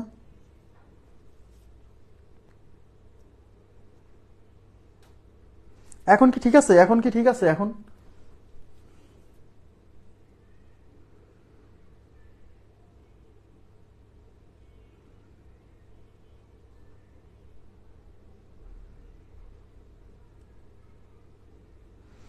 আচ্ছা, তাহলে আমরা কি, আমি শুরু করলাম। হ্যাঁ, আচ্ছা আচ্ছা, দেখেন তাহলে পিথাগোরাসের উপপাদ্য, এই যে পিথাগোরাসের উপপাদ্য হচ্ছে সমকোণী ত্রিভুজ সম্পর্কিত। সেই উপপাদ্যটা কি? অতিভুজ স্কয়ার ইকুয়াল টু লম্ব স্কয়ার প্লাস ভূমি স্কয়ার। এটা হচ্ছে পিথাগোরাসের উপপাদ্য সমকোণী ত্রিভুজ সম্পর্কিত। অতিভুজ স্কয়ার ইজ ইকুয়াল টু লম্ব স্কয়ার প্লাস ভূমি স্কয়ার। ওকে, আচ্ছা, তাহলে পিথাগোরাসের উপপাদ্য, পিথাগোরাস এই উপপাদ্যটা তখন প্রমাণ করছে যে কোনো সমকোণী ত্রিভুজের অতিভুজ স্কয়ার ইজ ইকুয়াল টু এই লম্ব স্কয়ার প্লাস ভূমি স্কয়ার, মানে লম্ব স্কয়ার আর ভূমি স্কয়ার যোগ করলে যা হবে অতিভুজ স্কয়ার করলে তাই হবে। এবং পিথাগোরাস আরো একটা জিনিস জানতো, যে কোনো সংখ্যাকে দুইটা পূর্ণ সংখ্যার অনুপাতে প্রকাশ করা যায়। এটা পিথাগোরাস জানতো, মনে করতো যে যে কোনো সংখ্যাকে দুইটা পূর্ণ সংখ্যার অনুপাতে প্রকাশ করা যায়। যেমন পিথাগোরাসকে আপনি যদি বলেন যে গুরু 1.5 এর 5 কে দুইটা সংখ্যার অনুপাত বলেন তো, বলবে এটা হলো 3/2। এই যে 3/2 মানে কিন্তু 1.5। এরকম পিথাগোরাসকে আপনি যে সংখ্যাই দেন না কেন, সে এরকম ওই সংখ্যাকে দুইটা পূর্ণ সংখ্যার অনুপাতে প্রকাশ করবে। আর দুইটা পূর্ণ সংখ্যার অনুপাত মানেই তো পি/কিউ আকারে প্রকাশিত হচ্ছে, মানে মূলদ সংখ্যা। ঠিক আছে, যদিও তখন মূলদ অমূলদ সংখ্যা বের হয়নি, কিন্তু পিথাগোরাস মনে করত যে কোনো সংখ্যাকে এরকম দুইটা পূর্ণ সংখ্যার অনুপাতে প্রকাশ করা যায়, এটা মনে করত। তো পিথাগোরাসের একটা শিষ্য ছিল, সেই শিষ্যের নাম হচ্ছে হিপ্পাসাস। পিথাগোরাসের শিষ্যের নাম হচ্ছে হিপ্পাসাস। আচ্ছা, এই হিপ্পাসাস একদিন এসে পিথাগোরাসকে বলছে যে স্যার, আপনার সমকোণী ত্রিভুজ সম্পর্কিত এই উপপাদ্যটা ভুল, অথবা এই কনসেপ্ট ভুল যে কোনো সংখ্যাকে দুইটা পূর্ণ সংখ্যার অনুপাতে প্রকাশ করা যায়।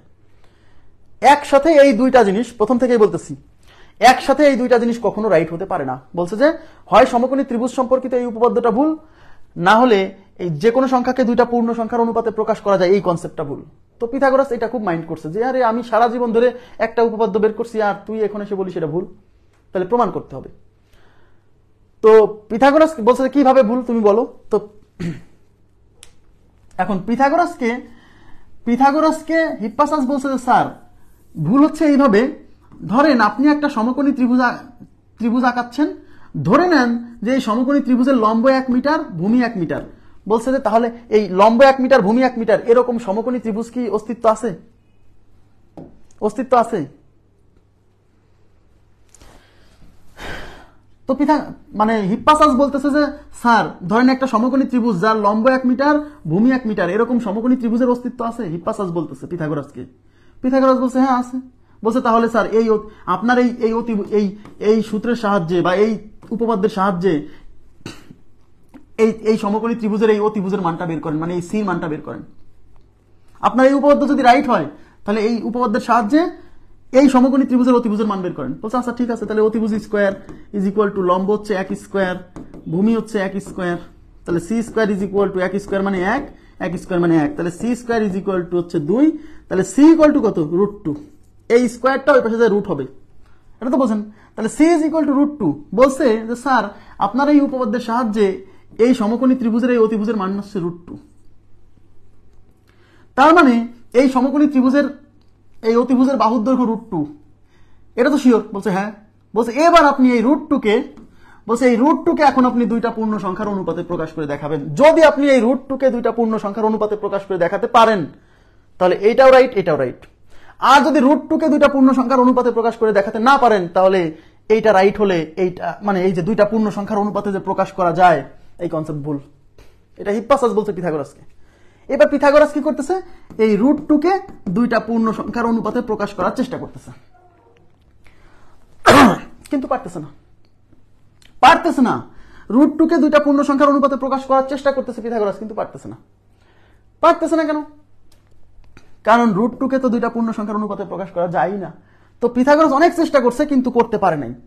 তো পিথাগোরাস মনে করছে যে এটা মনে হয় আমার এখন ভুল হচ্ছে, কিন্তু এটা হবে, মানে পিথাগোরাসের চিন্তা যে এটা হবে, দুইটা পূর্ণ সংখ্যার অনুপাত হবে, এখন হয়তো পারতেছি না। এই জন্য সে খুব মাইন্ড করছে বিষয়টা, কারণ মিলাতে পারেনি, প্রমাণ করতে পারেনি। এবার তারা হচ্ছে মানে মেডিটেরিয়ান সি দিয়ে এক দেশ থেকে আরেক দেশে যাচ্ছিল। মেডিটেরিয়ান সি মানে ভূমধ্য সাগরের মধ্য দিয়ে জাহাজে করে এক দেশ থেকে আরেক দেশে যাচ্ছিল। তো পিথাগোরাসের অনেকগুলো শিষ্য একসাথে যাচ্ছিল। তো ওই রাতে পিথাগোরাসের অন্য যে শিষ্যরা আছে তারা কি করে, ঘুমন্ত অবস্থায় হিপ্পাসাসকে ওই জাহাজ থেকে পানিতে সমুদ্রের মধ্যে ফেলে দেয়, আর ওখানেই হিপ্পাসাসের মৃত্যু হয়। তার মানে পিথাগোরাস হিপ্পাসাস একটা সত্য কথা বলার জন্য তার মৃত্যু হলো, যে স্যার আপনার এই উপপাদ্য রাইট, নাহলে এইটা রাইট, দুইটা একসাথে রাইট হতে পারে না। আর তার অন্যান্য শিষ্য যারা আছে, অন্ধ মুরিদ যাদেরকে বলে, তারা কি করলো, ওই লোকটাকে ঘুমন্ত অবস্থায় পানির ভিতর ফেলে দিল মেডিটেরিয়ান সিতে, এবং ওখানেই তার মৃত্যু হলো। এবং সত্যি কিছুদিন না, অনেক দিন পরে দেখা গেল যে আসলেই সংখ্যা জগতে কিছু সংখ্যা আছে যাদেরকে দুইটা পূর্ণ সংখ্যার অনুপাতে প্রকাশ করা যায় না। সংখ্যা জগতে সত্যি কিছু সংখ্যা আছে, অনেক সংখ্যা আছে, কোটি কোটি লাখ লাখ অসংখ্য, যাদেরকে দুইটা পূর্ণ সংখ্যার অনুপাতে প্রকাশ করা যায় না, কিন্তু পিথাগোরাস মনে করছিল যায়। তাই সেই সকল সংখ্যাকে যাদেরকে দুইটা পূর্ণ সংখ্যার অনুপাতে প্রকাশ করা যায় না তাদের নাম দেওয়া হলো অমূলদ সংখ্যা। আর এই অমূলদ সংখ্যার জনক করা হলো হিপ্পাসাসকে, ওই যে হিপ্পাসাস যে মারা গেছিল, এই অমূলদ মানে এটা বলার জন্য যে দুইটা পূর্ণ সংখ্যার অনুপাতে প্রকাশ করা যাবে না স্যার। তাহলে অমূলদ সংখ্যার জনক হচ্ছে হিপ্পাসাস। তাহলে অমূলদ সংখ্যার জনককে হিপ্পাসাস, এটা মাথায় রাখেন, এই ইনফরমেশনটা পরীক্ষা আসার মতো। অমূলদ সংখ্যার জনককে হিপ্পাসাস। কেন তাকে জনক করা হলো? কারণ সেই অমূলদ সংখ্যা সম্পর্কে প্রথম ধারণা দিচ্ছে যে এদেরকে দুইটা পূর্ণ সংখ্যার অনুপাতে প্রকাশ করা যায় না। তখনও এদের নাম অমূলদ ছিল না, কিন্তু যখন এদের নাম অমূলদ করা হলো তখন তাকে স্মরণ করা হলো, এবং তার নামানুসারে মানে তাকে এটা কি করা হলো, জনক করা হলো। তাহলে আশা করি এই মূলদ অমূলদ আমি যে গল্পটা বললাম এই গল্পটা কিছুটা ফেব্রিকেটেড, মানে এর মধ্যে কিছু সংযোজন আছে, কিছু বিয়োজন আছে, একদম 100% গল্পটা এরকম না। হ্যাঁ, এটা আবার কাউকে রেফারেন্স দিয়েন না, ঠিক আছে? মানে এরকমই ঘটনাটা, বাট একদম 100% কিছুটা ফেব্রিকেটেড, গল্পের মধ্যে কিছু মিক্সিং আছে, মানে জাস্ট বোঝানোর জন্য। হ্যাঁ, আচ্ছা, এখন প্রশ্ন হচ্ছে যে মূলদ অমূলদ সংখ্যার সমাপ্তি এখানেই। আমি আমার জানার সবটুকু আপনাদেরকে দিয়ে দিছি, কিছুই রাখি নাই ভিতরে। মানে রিয়াদ হোসেন যা জানে মূলদ অমূলদ সম্পর্কে আপনাদেরকে সবটুকুই পড়াইছি। এর মধ্যে আমি বারে বারে বলছি কতটুকু ইম্পর্টেন্ট, বেশি ইম্পর্টেন্ট, সেইগুলো জায়গা আপনি মার্ক করে রাখবেন, ভালো করে পড়বেন। আমি আবারও বলি, বেশি পড়ার কোনো বিকল্প নাই। আপনি বেশি পড়লেই কেবল আপনার চাকরি হবে, ভালো চাকরি। কম পড়ে ভালো চাকরি পাইছে এরকম লোক নাই, ঠিক আছে? তো বেশি পড়েন, বেশি জানেন, চাকরির পরীক্ষায় নিজেকে আগায় রাখেন। ইংরেজি অঙ্কে তুখর হন, চাকরিতে আপনার আটকাবে না। চাকরিতে আটকায় কার? যার ইংরেজি অঙ্কের দক্ষতা নেই, ঠিক আছে? তো আগামীকাল হবে জ্যামিতি ক্লাস, আগামীকাল এবং পরশু 2 দিন পর জ্যামিতি ক্লাস হবে। জ্যামিতি ক্লাস খুবই দারুণ হবে, আশা করি আপনারা উপস্থিত থাকবেন। আজকের মতো এই পর্যন্ত রাখবো, ভালো থাকবেন সবাই, আল্লাহ হাফেজ, শুভরাত্রি।